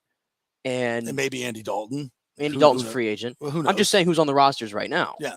So if you break it down from that standpoint, you're really comparing him to Desmond Ritter. Right. Because I don't even know what's going on with Carolina. I don't even think they have anybody on the – But how can you say your quarterback is the best when he's not even played?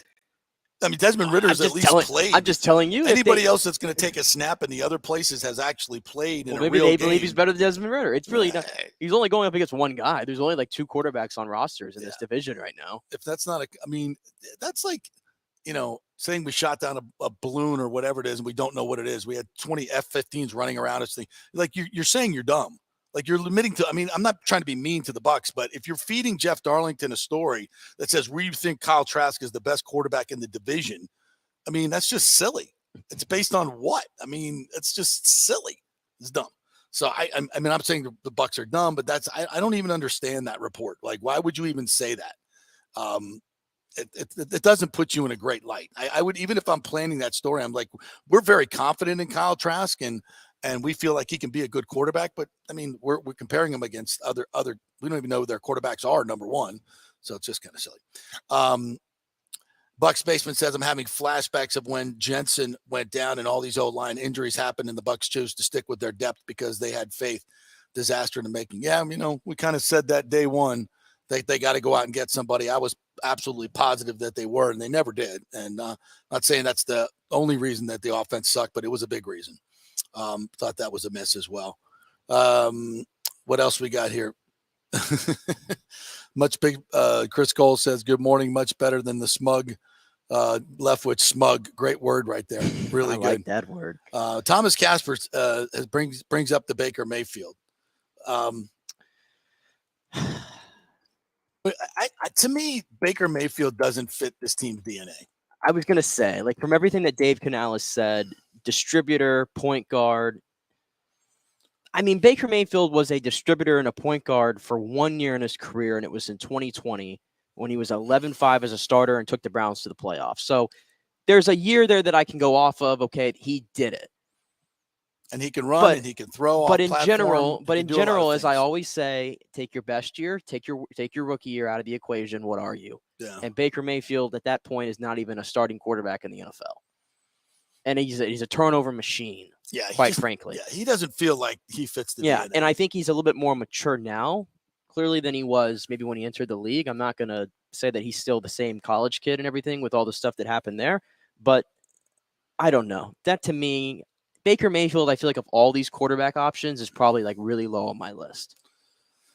All right. This one, why wouldn't they bring back this from T. Corral or Coral? Tell me how to pronounce your name there, partner. Why wouldn't they bring Lenny back to complement White? Maybe offer Lenny a pay cut. You're not saving much by cutting him. I feel like you've got the offense. You're putting Canales at a disadvantage. I mean, I kind of feel like playoff Lenny is just a distant memory. He was 3 years. Look, dude, I hate to say these things, but I saw the guy in the locker room. He just was not in shape this year. He was heavy and he was slow. He's slow enough when he's dancing in the backfield, but when he's heavy and dancing, it's just not effective. I just didn't see where he brought much at all last year. And if he rededicates himself and comes in at 225, 230 and shows that he wants to be playoff Lenny again, okay, but I'm not paying him $7 million a year. Isn't that what his salary is? He's going to be 28 years old when the season begins. That's about the time where I'm starting to phase the running backs out of my plans. I think this team needs speed. Yes. Okay. Yes. And Leonard Fournette, to me, at this point, 28 years old, there's a lot of mileage on him, weight issues, whatever they're being.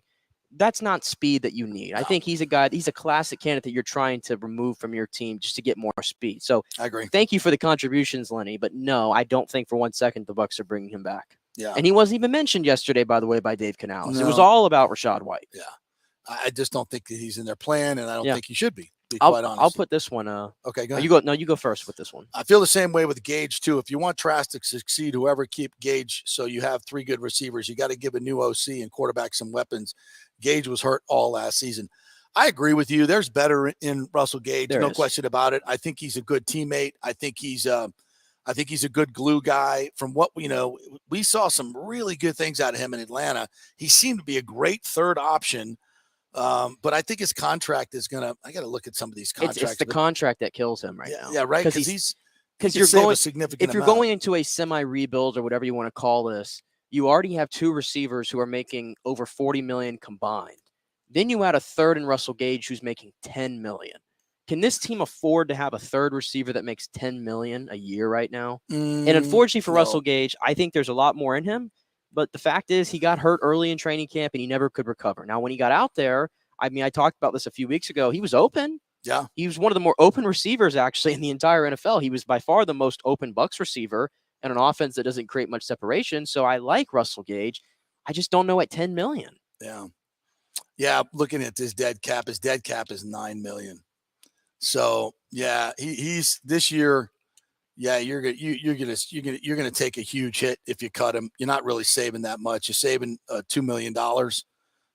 Regardless if he's here or not, though, they've got to pump some speed into that wide receiver room as well. Yeah, just in general, I think speed. They need everything. Devin Tompkins is a kid that I really like. I like him. He doesn't cost much. I think they're going to draft somebody at some point. Oh, I think they will, but I'm not using a first, second, or third.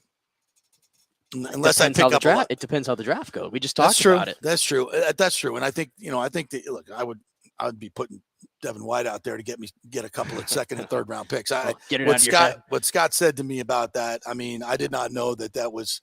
First of all, that should never be a thing. I don't care how much you personally like a person. Are you that surprised? Because Devin White had one of the worst stretches from a linebacker I have ever seen, let alone somebody that's supposed to be this all-pro. Bowles ridiculously. Did Bowles ever say anything about Devin White's play? Well, he didn't criticize anybody. No, but he kept saying it's not Devin's fault. He could have at least benched Devin White or sat him for anything. That didn't happen. Well, there was a lot of guys that didn't perform, and they kept putting him out there. That was a theme of last year. It really was. So, yeah. No, I hear. That's why. When I hear Scott saying he's in the know, he knows these things. Yeah. That's Todd Bowles' third kid. I'm like, oh, and I love Devin. Again, none of this is personal when we talk about any of these players or coaches or anything. But you just you put on the tape and you see what you see. How in the world, in God's name, can you pay him Roquan Smith money when he doesn't play that way? He just, and it's again, you got to see progression. And we saw a little bit of progression. And then it just kind of went back to the same old freelance. I'm going to try to go make a big play. It's just not a position. Off script, and you can't do that. It's just not a position that I'm going to pay $15 to $20 million for unless I have Devontae David in his front. Yes, I'm just not doing it. Yes, you can't do it. It's a salary cap league, man. You cannot pay guys for what they've done. You got to pay guys for what you think they're going to do. That's what I'm saying. It's like I understand he was great in 2020 when he was making all these plays and all the sacks and everything. But listen, 2020 is a great memory. We can't put it over as much as we have on this show, but we have got to forget about it. Yeah. And when it comes to the future of this team, it's been 3 years. The team has completely changed. It's over, unfortunately. Yeah. And these players that were great in 2020, sometimes you're just not as good as you are now that you were in 2020. And I feel like Devin White falls into that category, unfortunately. Yeah. Nothing against him. But yeah, and Russell Gage, his contract is what it is. I thought they kind of overpaid for him last year and maybe could have drafted a receiver instead, but they did what they did. With what they were going for last year, it made a lot of sense. Yeah. Let's be real. Brady wanted a vet. Everything that the Bucs did last offseason, we put it over. We said it made sense, and it did. It just didn't work out. It just goes that way sometimes. And I was going to put this one here from T. Corral because this doesn't get talked enough a lot. As much as it should. This team needs speed and a bruiser to go with Vita. Hall isn't it, in my opinion. I don't think so either. And I think JTS is not the answer to complement Shaq. And agreed. I think you've been hitting this point home pretty hard. This team has got to get somebody that can get a consistent pass rush. We need some dogs. You need some dogs. We need some dogs on defense. We got a lot of smart guys. We got good athletic guys. We got guys that play well, but I don't think we have enough violence. I hate to say it, but I think we need more violence. No on Sue's running you know, around. There. I mean, Jordan Whitehead was a guy that brought some violence. I think we missed that. He did. We missed that. Keanu O'Neal, I think, did his best to do that, but not as talented as Jordan. Yeah, Whitehead. Keanu is just I love what he brings in the physicality realm, but man, he gets beat in coverage and bust coverage way too often. So that's the thing about Keanu. But you can use him in spots. You know, I think he's a better linebacker than he is. But that's the reason why if the Bucs stick at 19, I've done my mocks. I've looked at all the big boards. I'm starting to do like my preliminary studies on everything. You're gonna do us a mock draft? Oh, I'm always mock drafting. Oh, let's do it. I'm always mock drafting. Well, let's put it out there. But 19 to me, I think there's going to be some really good edge rushers there, and that's a premium position. You can never have enough edge rushers. Take it. I've already Shaq Barrett. I don't know what you're going to get coming off the Achilles injury. I feel like he's going to be more of the year after kind of contributor. Mm-hmm. JTS, I can only go off what I've seen for 2 years. Right now, he ain't it. I'm taking an edge at 19 if I really love one. I really do. And the guy I'm going to point out right now is Nolan Smith from Georgia. You talk about a literal dog, right? Yeah. From Georgia. No. I'll take that guy. If Brian Breesy from Clemson, who we got to see a lot, if he's there at night, if he falls to 19, I'm all over him. Just in general, I think edge to me it might be the biggest need on this team because you need a pass rush. Yeah, JTS, good dude, shows some flashes, but too light in the seat of the pants for me. Not strong enough. He's a I don't want to use that term, but he's too nice. Like he's just too nice. He's a nice, good looking young man.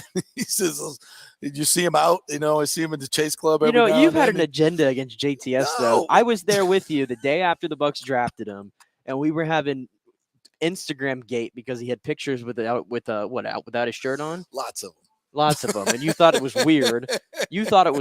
And then I guess you bullied into him deleting all these photos. I bullied him. So you've had it out for JTS from day one. I did. That is the information is somewhat correct, but the depiction of it is completely false. I'm just pointing out that, there are name me a guy. All right, well, I'd say, I don't know. When they're that good looking, when they're that, I mean, he's a handsome cut guy. I'll go back to my good buddy. I played high school football with a cat named Tim Flasher. I'm going to send him this. And Flash was 6'6", bow-legged, and about 225 pounds. And he was cut because he wanted to be a lifeguard. He was a specimen. He was a good-looking dude. And he always walk around with his shirt off. And I would look like him, I would too. But he was 6'6", 6'7", huge wingspan. Yeah. And these recruiters would come down, Florida State, George Henshaw, old offensive coach, and they'd spit tobacco. We're going to beef that boy up to about 280, 290. He's going to be the best player in college football. And we're all just sitting there going, Tim Flash is going to get fat. Yeah, that is not happening. That is never going to happen. So he spent 4 years trying to, but he got up maybe to about 270 one time, 285. Real athletic. Could have been a tremendous player, but he didn't want to be. He didn't love football, and he wanted to go to the beach and have fun and look like a surfer cat, right? And it's kind of the vibe I get from JTS. I mean, he wants to look good. He don't want to put on any weight. He don't want to be a fat guy and be running around there throwing people around like Reggie White. That's just not his. That's not his demeanor. You're saying DNA. you have to be a fat guy to be an effective pass rusher? You got to have a little weight in your ass. You got to have a little something. You got to have. You do. You got to have some wider hips, and you got to be able to get after it. I just think he needs to be more disciplined in the run game. I mean, in the run defense. I look at John Abraham. John Abraham, remember John Abraham? Yeah. Cool. That guy, he used to run. He used to run sprints with all the running backs and defensive backs and outrun them at like 270. 265, 275. He was just, he was, and not only is JTS kind of, he's not a fat guy, but he's not hugely, he's not big up top. I will give you this. He's not a big, strong dude. You want to be a great pass rusher in this league? Be a big, strong dude. In an Who's ideal our world, big, strong dude? We don't have one. Even Shaq is not that big, strong dude. No, he's 6'2". Yeah. Right? I mean, I'll give you this. In a perfect world, do I want my pass rusher to look like Khalil Mack does? Yes. An absolute animal? Yes. Of course I do. Yes. I'm not going to say no. Like but Khalil Mack, JTS. It's not even comparison. I'll walk down the runway with JTS, but I'm putting Khalil Mack out on the side. I know it's me. I'm not being mean. I mean, he's a great looking kid, and he just does he look like does he look like a badass pass rusher to you? I don't I'm know not how to answer that. Go look at his Instagram from 3 years ago. You bullied him and deleting everything. I guarantee, but somebody did. It wasn't me. He wasn't listening to me. I guarantee you that somebody did. And anyway, to the original point, this is a good point by Richie as well. Historically, the Bucs D didn't become championship caliber until we got the junkyard dogs like JPP, Sapp, Simeon Rice, and Sue. I'm sure I'm missing someone. Yeah, absolutely. Dogs. And that was a concern, was it not, JPP coming was to the a season? dog. It was a concern coming to the season a little bit. Yeah. Of how are you going to replace that nastiness? Yeah, there's no. They had none. Who's nasty on that defense? Devin's out riding horses and smiling and having a good old time. Devin's personality is fantastic. He's great. I love the horses. Personality. Yeah, I do too. That's why, of course, he's but Todd he's Bowles' favorite. But he's the alpha. He's such a lovable guy. He's the alpha of the defense, but he needs to play like it. That's his issue. Right. Exactly. He doesn't play like a dog. He plays soft. Yeah, he does. He can't get off blocks. He doesn't knock people over. Now, when he gets to a running back with a free run, yeah, he can lay the lumber to him. Yeah. But that's not often, because if somebody gets their hands on him, he's out of play. I feel like a great example is you look at Philly's defense, which was great for most of the season. There are some absolute guys, dogs on that defense. Yeah, Fletcher Cox, dog. I mean, as much as I think in Tampa we don't care for C.J. Gardner-Johnson. That guy's got a bite to him. He's got a dog. He's a dog. Yeah, I mean, yeah, and those guys coming off the edge, look at them. Look at them. That look like our guys? No. Anthony Nelson? No. I mean, I want to go to dinner with our defensive line. I want the equivalent to what I want the equivalent to Ryan Jensen on the offensive line. I want that on the defensive line. Right. That's what even Vita Vea plays angry. Because he just throws people around. He's so big, but he's also such a nice guy. He's still Moana. He's the big lovable dude, right? He's Moana. It's not. And Sue is even, he was so like cool and calm, but he just had that underlying factor. He was respected on the field as being that guy, even if he had shed that label on your face, which he actually did. Yeah, correct. Yeah. So, and I don't know. We already mentioned some of the guys. I don't know what Logan Hall is. We haven't really gotten a chance to see much of Logan Hall. Hear him speak. Nice guy. I don't know. Super nice guy. He got to put on weight, though. I know that. He's got to put on weight. Absolutely. And I'm talking like 15, 20 pounds. When you look, I hate to do this, but when your eyeball test is a thing. Like when you look at a team, like look at them up front, look at them. I mean, to me, that's important.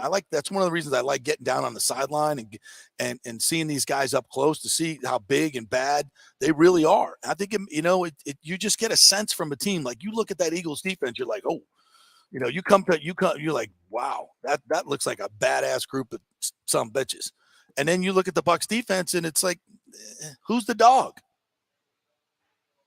Exactly. If you have to ask the question, ask the question, you know the answer. All right, we'll take a break. We'll come back. We'll get to the Rays and the Bolts. That was that's an hour and a half on Buccaneers. This is what it is, folks. The NFL, it's the Bucs. All right, Bucs and Bolts and Rays coming up next. Boy, Ryan Thompson had some shiz to say about the Rays. Respectfully, of course. Respectfully, I respect you guys, but I'm about to dump on you. That's what he did on Twitter. So we'll talk about that when we come back. To make sure your home insurance is in order. In the last year, many of us have made improvements to our homes. So call the folks at Italiano and discuss these upgrades to make sure you have enough coverage.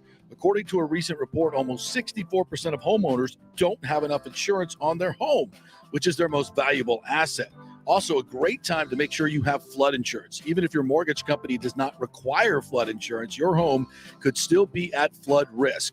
Another big item as we enter hurricane season is making sure your pool enclosure is added to your policy and there will be no issue at claim time. That happens a lot. So call your friendly agent at Italiano Insurance to review your policies today. 813-877-7799 or ItalianoInsurance.com. Well, it's that time of year to renew or shop your health insurance provider, and you can get great health insurance for $20, $30, $50 a month. Just call 888-325-0605 to help navigate the health insurance marketplace. 1 out of 3 people in Florida are uncovered because they think they can't afford it. Not true. I made the call a couple of years ago, and they helped me get Blue Cross Blue Shield coverage, Florida Blue, for just $20 a month. Last year, it went up to $49. Oh, well. It all depends on your income and your family situation. It's a free call, 888-325-0605. They will ask for some income information. So if you have your tax returns available, that will be great, but you don't need it. They'll just answer some simple questions, and the highly trained reps will do the work for you to find out what your subsidy will be. 888-325-0605. And if you have a plan through your employer, you may be able to get it cheaper. It's a free call, so find out, folks. This has been a lifesaver for me and saved me thousands of dollars over the last few years, and you can choose your plan. It's a no-brainer. Find out. Make the free call. 888-325-0605. Get covered like me and thousands of others. 888-325-0605. The PGA Tour is back. The Valspar Championship returns to Innisbrook March 16th to the 19th with 4 days of great golf action and a host of fun activities that make it Tampa Bay's hottest spring sports ticket. Every tournament day offers something different. On Friday, we'll celebrate St. Patrick's Day with the wearing of the green. Saturday means Valspar Live, where tournament patrons will be able to enjoy country music superstar Darius Rucker with a free 90-minute show after the conclusion of play. And on Sunday, we're going to crown a champion. You don't want to miss it. Everybody will be there. Tickets on sale now at ValsparChampionship.com for all tournament days, both grounds and premium ticket options. You don't want to miss it. The 2023 Valspar Championship. Hey, guys, it's a new year, so are you looking for a new you to lose weight, lean up? There are many diets and chiropractors and weight loss clinics out there, but you know where to start? Bay Area Modern Medical Center. Chris Lugo, PA, and his professional staff will devise a personal plan for you that gets results and help you keep the weight off. Everybody metabolizes food and supplements differently, and many of these other approaches are designed for the masses, the quick weight loss, but it doesn't stay off, right? Chris will spend one-on-one time with you to find out what works best for you, so the weight comes off safely without use of drugs that only work temporarily. So call 844-977-3477 or go to BAMMC.com. And Chris will join us each Monday at 11:45 to talk about your wellness and the significant injuries to athletes in the sports world. That's 844-977-3477 or BAMMC.com. Pure sports. JP is back on. Welcome back. FanStream Sports. Boy, Ryan Thompson is not, well, I guess I could say he's not happy with the Rays, but he said he is. There's a lot of stuff going on here. Welcome back to the JP Peterson Show. As the Rays are in full squad workouts now, and some of the arbitration deals have been done. And, you know, the arbitration thing is weird. It is a process in which the team puts out a number, the player puts out a number, they go to a hearing with 3 arbitrators who don't know a whole lot about baseball for whatever reason. That seems kind of dumb. Put a bunch of lawyers up there, and they feed him stats. It seems like a kind of a weird way to do it. And for the Rays, with Ryan Thompson, he wanted 1.2. They were offering $1 million. And probably could have settled at 1.1, and everybody would have been happy. And you say, here's an extra 100,000, go get him, kid. But yet you're going to go through this process. And while Ryan Thompson put out this 28 tweet thread about the process and started it off by saying, my thoughts concerning arbitration. I want to make clear that although I lost my case, there is absolutely no ill will towards the Rays, as they were as professional and respectful as possible, considering the circumstances. This is merely a review of the process. Okay. And then he goes on to just trash the process. And I get it. The Rays didn't come up with the process. But to me, to implement the process over $100,000, when you have one of the lowest payrolls in baseball and you're making literally 60, 70, 80, 90 million dollars in profit every single year. This is just an exercise in like, we're going to beat you over this is such a Stu Sternberg thing. It just reeks of Stu Sternberg. I don't care about the money. Did you see how many players the Rays took to arbitration? Yes, it's ridiculous. And the amounts of money we're talking about? It's very $100,000 when teams are spending $350 million and you're making literally $90 million in profit every year, and you're going to tell one of your key players, because every player is a key player for the Rays, that we're gonna fight you over the legal bills have to be more than $100,000 for God's sake. Well, it's the argument. It's the argument that the Rays, and again, it's because of the system, you end up pitting these guys against each other. Right. So obviously it's going to be awkward. It's going to be tense, whatever. But just listen, let me go through the meat of Ryan Thompson right here. Okay. Yeah. He said the most important statistics for a middle reliever setup man are holds and leverage index, both of which I excelled in both the platform year and in my career with consistency. The Rays did an excellent job discrediting holds and leverage while targeting me on blown saves, lack of left-handed hitter usage, and a Fangraphs metric called meltdowns. Blown saves is not a stat indicative of middle reliever's poor performance. A blown save can happen with no one runs in the seventh 100% correct inning or in extra innings with the ghost runner scoring. Blown saves are for those attempting to record a save and fail. And then here's the last two here. My career batting average against is .214 against left-handed hitters. My lack of usage against left-handed hitters, which is as high as Jalen Beeks, by the way, isn't from a lack of quality, but via team projections. And then he goes, meltdowns is not an official MLB stats. I've never heard of it and maybe never will again. We could have scoured the web for positive terminology, but stuck to the criteria. And so I looked up what meltdowns was because, like Ryan Thompson, I have never heard of what a meltdown is. Okay. I think I know what it should be, but I shouldn't be surprised if the Rays are pulling this stat from Fangraphs. It makes a lot of sense. As simply as defined as this: if they improve their team's chances of winning, they get a shutdown. If they instead made their team more likely to lose, they get a meltdown. Let me ask you this: what is that? Who decides whether you've improved your team's chances to win or lose? Is that what metric? That's just what I'm saying. So many of these metrics now are numbers which you accept as objective numbers, and they're not. They're based on subjective. And here's what makes no sense to me: decisions. not everybody uses these numbers, right? Clearly, but the player who just happens to be on this team is being judged by these numbers anyway. Right. I just don't like that, man. No, I don't like arbitration in general at all. I think it's a ridiculous way to not pay the players what they're worth. Because I've been telling you right now, I don't think Randy Arozarena is ever going to see a contract worthy of his talent, because this guy has like 4 more years of arbitration. And he's already 27 years old. Right. Yeah. I mean, it's unbelievable. These guys end up not hitting free agency until they're like 30 or 31. If they start late, yeah. And if they start late, and then they get these huge contracts, and everybody's like, well, they're overpaid. Well, it's because you didn't pay them anything when they were in their prime. Yeah, yeah. So, I mean, arbitration, I get what they're trying to do, but even when you win your arbitration case, it always seems like it's about 70% of what you would get on the open market. So what are we doing here?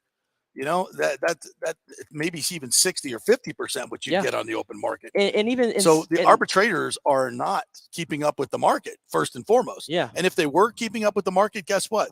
The Rays wouldn't be in this market if they had to pay them what they were really worth. So, but they understand that if you take players to arbitration, or just in those arbitration years, you're going to get a much more favorable salary than they would get in free agency. So, yeah, I just don't understand why you would argue over $100,000. You would take a guy to arbitration when you can motivate him by giving him that extra $100,000. It's not, that's pennies. Yeah. Especially to a team that makes as much money as the Rays do. Yeah. And believe me, they do, folks. I'm not just even the guys, these numbers out of and nowhere. even the guys, it sounds like they give you like 3 or 4 comps to go off of, and they compare you to him. Even the guys here, and he put all the numbers here of all these guys he was compared to. Right. And his numbers were better than all these guys. And yet the arbitrators decided that he was worth $100,000 less than all of them. I don't get it. I don't get it. And also, too, Lonnie just put a note here, and I forgot that I had seen this.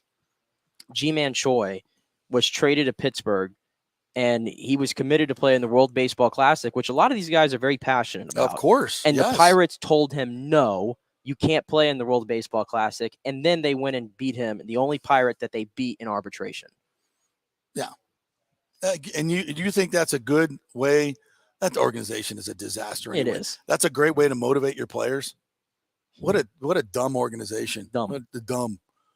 What does Lonnie say? Don't forget they have a toy WWE belt that offices will give to what the team won the most arbitration cases. Oh, really? I heard that on Chicago radio yesterday. These owners are unreal. I did not know that. Is that true? They give a WWE belt to the owner that wins the most arbitration I'm cases? not aware of that. What a bad look for the owners. What a bad look for the owners. Yeah, I don't get it. I don't get it. But it's one of those things that the Rays love doing. It's such a Stu Sternberg thing. It's win the arbitration. We'll save $100,000. Yeah. Well, if you,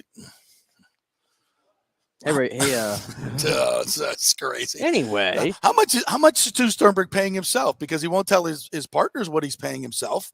And according to the lawsuit, it's in the millions and millions and millions of dollars. Stu Sternberg makes more than most of these players. Well, he makes way more than all of these players on a yearly basis. He makes more than the damn whole payroll. Stu Sternberg does. So based on the projections of Forbes magazine and others. Yes. so Bad business. And it's one of the reasons that free agents don't want to come to play for the Rays. what are you talking about? Yeah. The Rays signed a free agent yesterday, JP. Ooh, yeah. I can't believe you didn't lead with it. What's his name? Gamel? Ben Gamel. Ooh. You don't know Ben Gamel? No, I'm not a big Ben Gamel. He was a sleeper in fantasy baseball in like 2016 with Seattle. Ooh, was he? Yeah. Oh, I bet there's a was a lot of sleeper. Rays metrics guys that are all over this one. They are. Ooh, I bet. Tell me how great he is. Give me the rundown on his splits. His That splits. got everybody excited. I'm not going to go down those numbers. Somebody said he's got power. He's 15 home runs and 608 plate appearances. he had 9 home runs last year and 423 plate appearances. All right. He hit 232 with a 693 So that projects to OPS. about 14 home runs for a full. A lifetime 253 hitter, 717 OPS, and an OPS plus of 96, which is under the average in MLB. Yeah. And Yeah, I'm he's supposed to a get left-handed excited. hitter. Yeah. And what is he? Is he got great splits against righties? I mean, is I that don't think he's got great splits to get anybody. okay? Well, yeah. Well, they said they were going out and getting a big left-handed bopper, so there you go. Well, no, now they're trying to sell me on Luke Raley.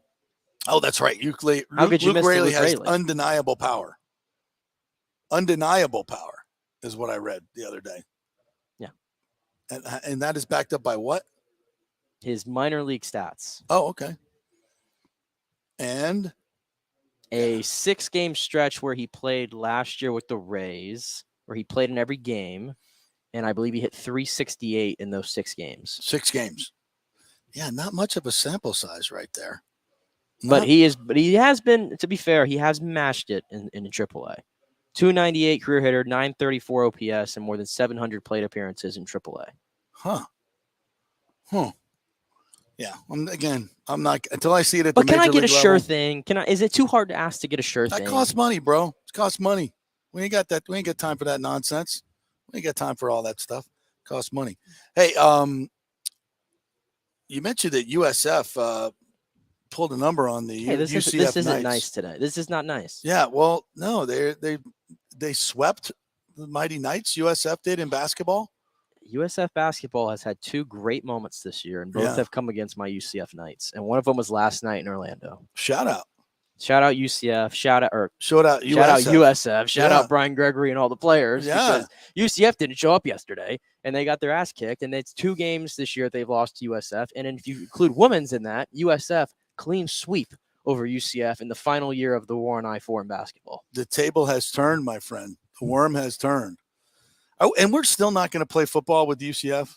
No, we had the USF schedule came out the other day. Yeah. Which, by the way, If you can't win 6 of those games, I know USF only won 1 game last year, but I don't think I'm crazy. I think they can make at least a 5-jump improvement, at least with this schedule. you better. Or Charlotte. you shouldn't be playing college football if you can't get 5-6 wins. This is out of what sucks. Instead of getting USF, UCF at the end of the year, you're getting USF versus Charlotte. That's your signature game during rivalry week. That's so dumb. Dumb. And That's how about from a financial standpoint, how do you not have that as a non-conference game every single year? Every single year. Why are we not talking about that? Mike Kelly, what are you doing? Is that UCF? As UCF doesn't want to play us? are you accusing my alma mater of dodging USF, the team that they have perpetually killed the last 7 years? Somebody's not. Why would that be dumb? UCF, you fill the stadium every time USF comes. Well, they fill their stadium most. USF doesn't want that free loss. Come on now. No, well, if USF is stupid enough to not want to play UCF, then what are we doing?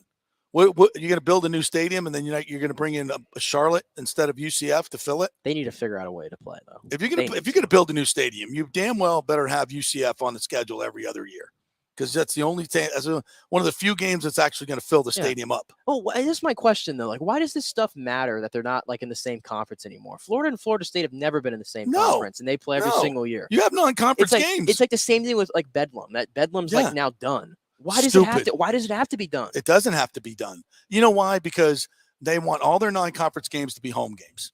They want all non-conference games to be home games. This is why because the Patsies are the only ones that come in for the check and don't expect a return game. But my point is, you can have 3 games against Patsies, right, and have home games, so to speak, and nobody's going to show up for them. Whereas if you have every other year, if you pack your stadium, don't you make more money? Even if you insure a sellout every other year and a premium ticket, wouldn't you make more money? And by the way, isn't it about interest in your football program? Nobody wants to come see you play Charlotte.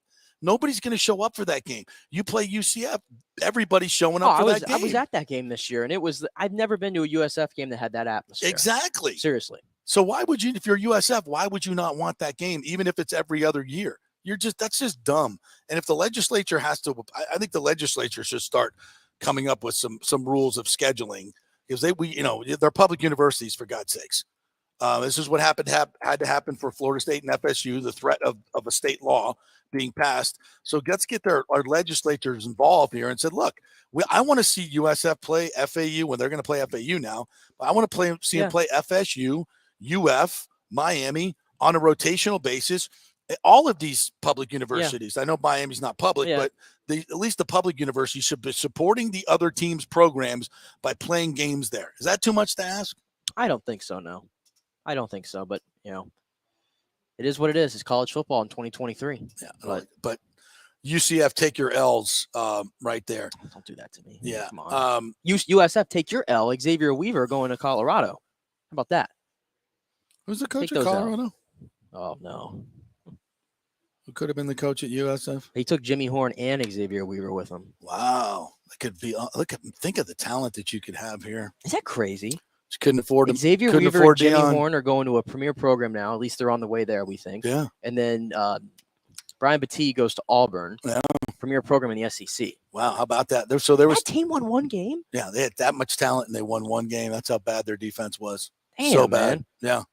Yeah. Yeah. Unbelievable. Unbelievable how you could be with those kind of players and your defense can be that bad. Yeah. And you had a chance they could have Frank Martin as their basketball coach now. No disrespect to the coaches that they have now, and Deion Sanders as the football coach. If they stepped up and paid the money, but they don't have the money. They don't have the money because they're not in a big conference. Can they step up to get Rick Pitino here? I saw something the other day. You can make it happen. I think it was from Jeff Goodman. He put it out there. He said if Rick Pitino returns to the quote unquote big time in college basketball, there were 3 teams that made sense, and he listed USF as one of them. Yeah, he's a member out at Old Memorial. Spends a lot of time here. Has a lot of good friends here. Yeah, you could have him. Absolutely, you could have him. I don't know. But it takes money. You got to put the money out there. It takes money to get Deion. It takes money to get Frank Martin. It takes money to get these big time coaches. Those things are gone. I still think there's a nice buzz with USF, and I'm going to leave it. I think it's good.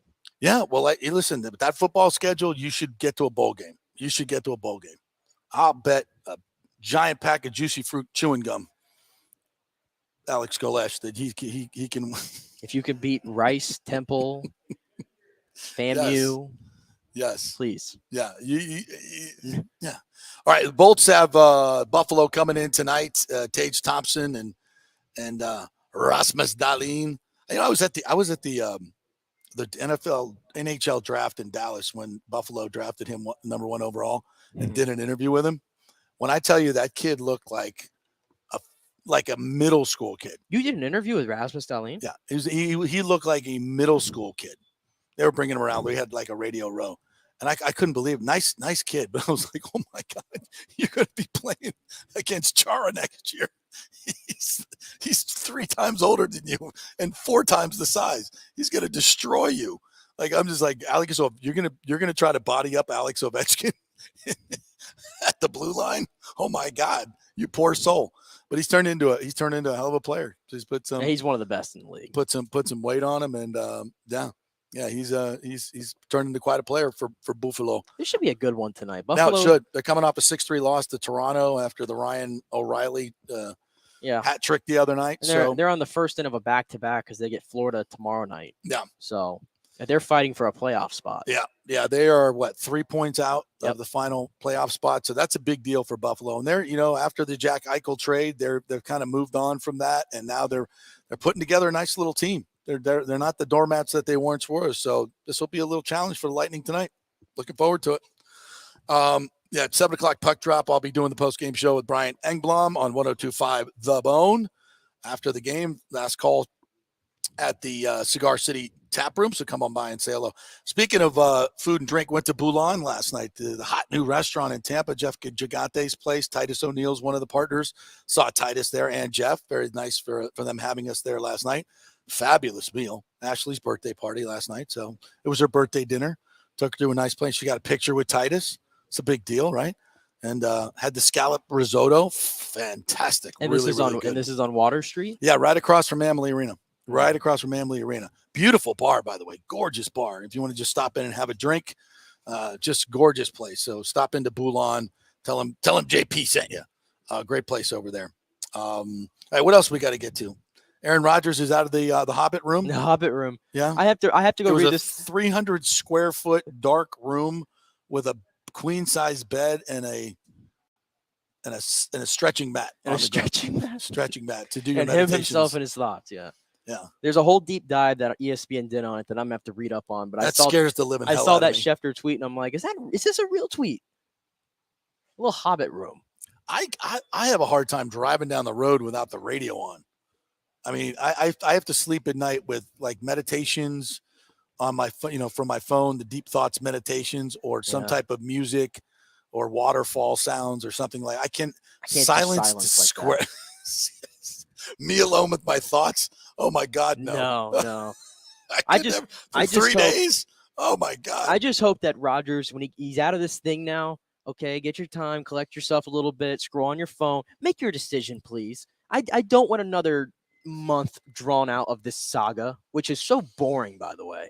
It's not actually, I take that back. It's not boring. It's interesting, but I'm tired of it. It's like every offseason. Aaron, make your decision, please. Packers are going to trade him. All right. Our thanks to Scott Reynolds, who joined us today. Had a fun chat with him about Dave Canales and all kinds of fun talk on the Buccaneers. We thank you guys for jumping in on the chat as well. We will be back tomorrow with more fun and frivolity. We'll be breaking down hopefully the Lightning win over Buffalo and much, much more. We will see you then. Go Bolts.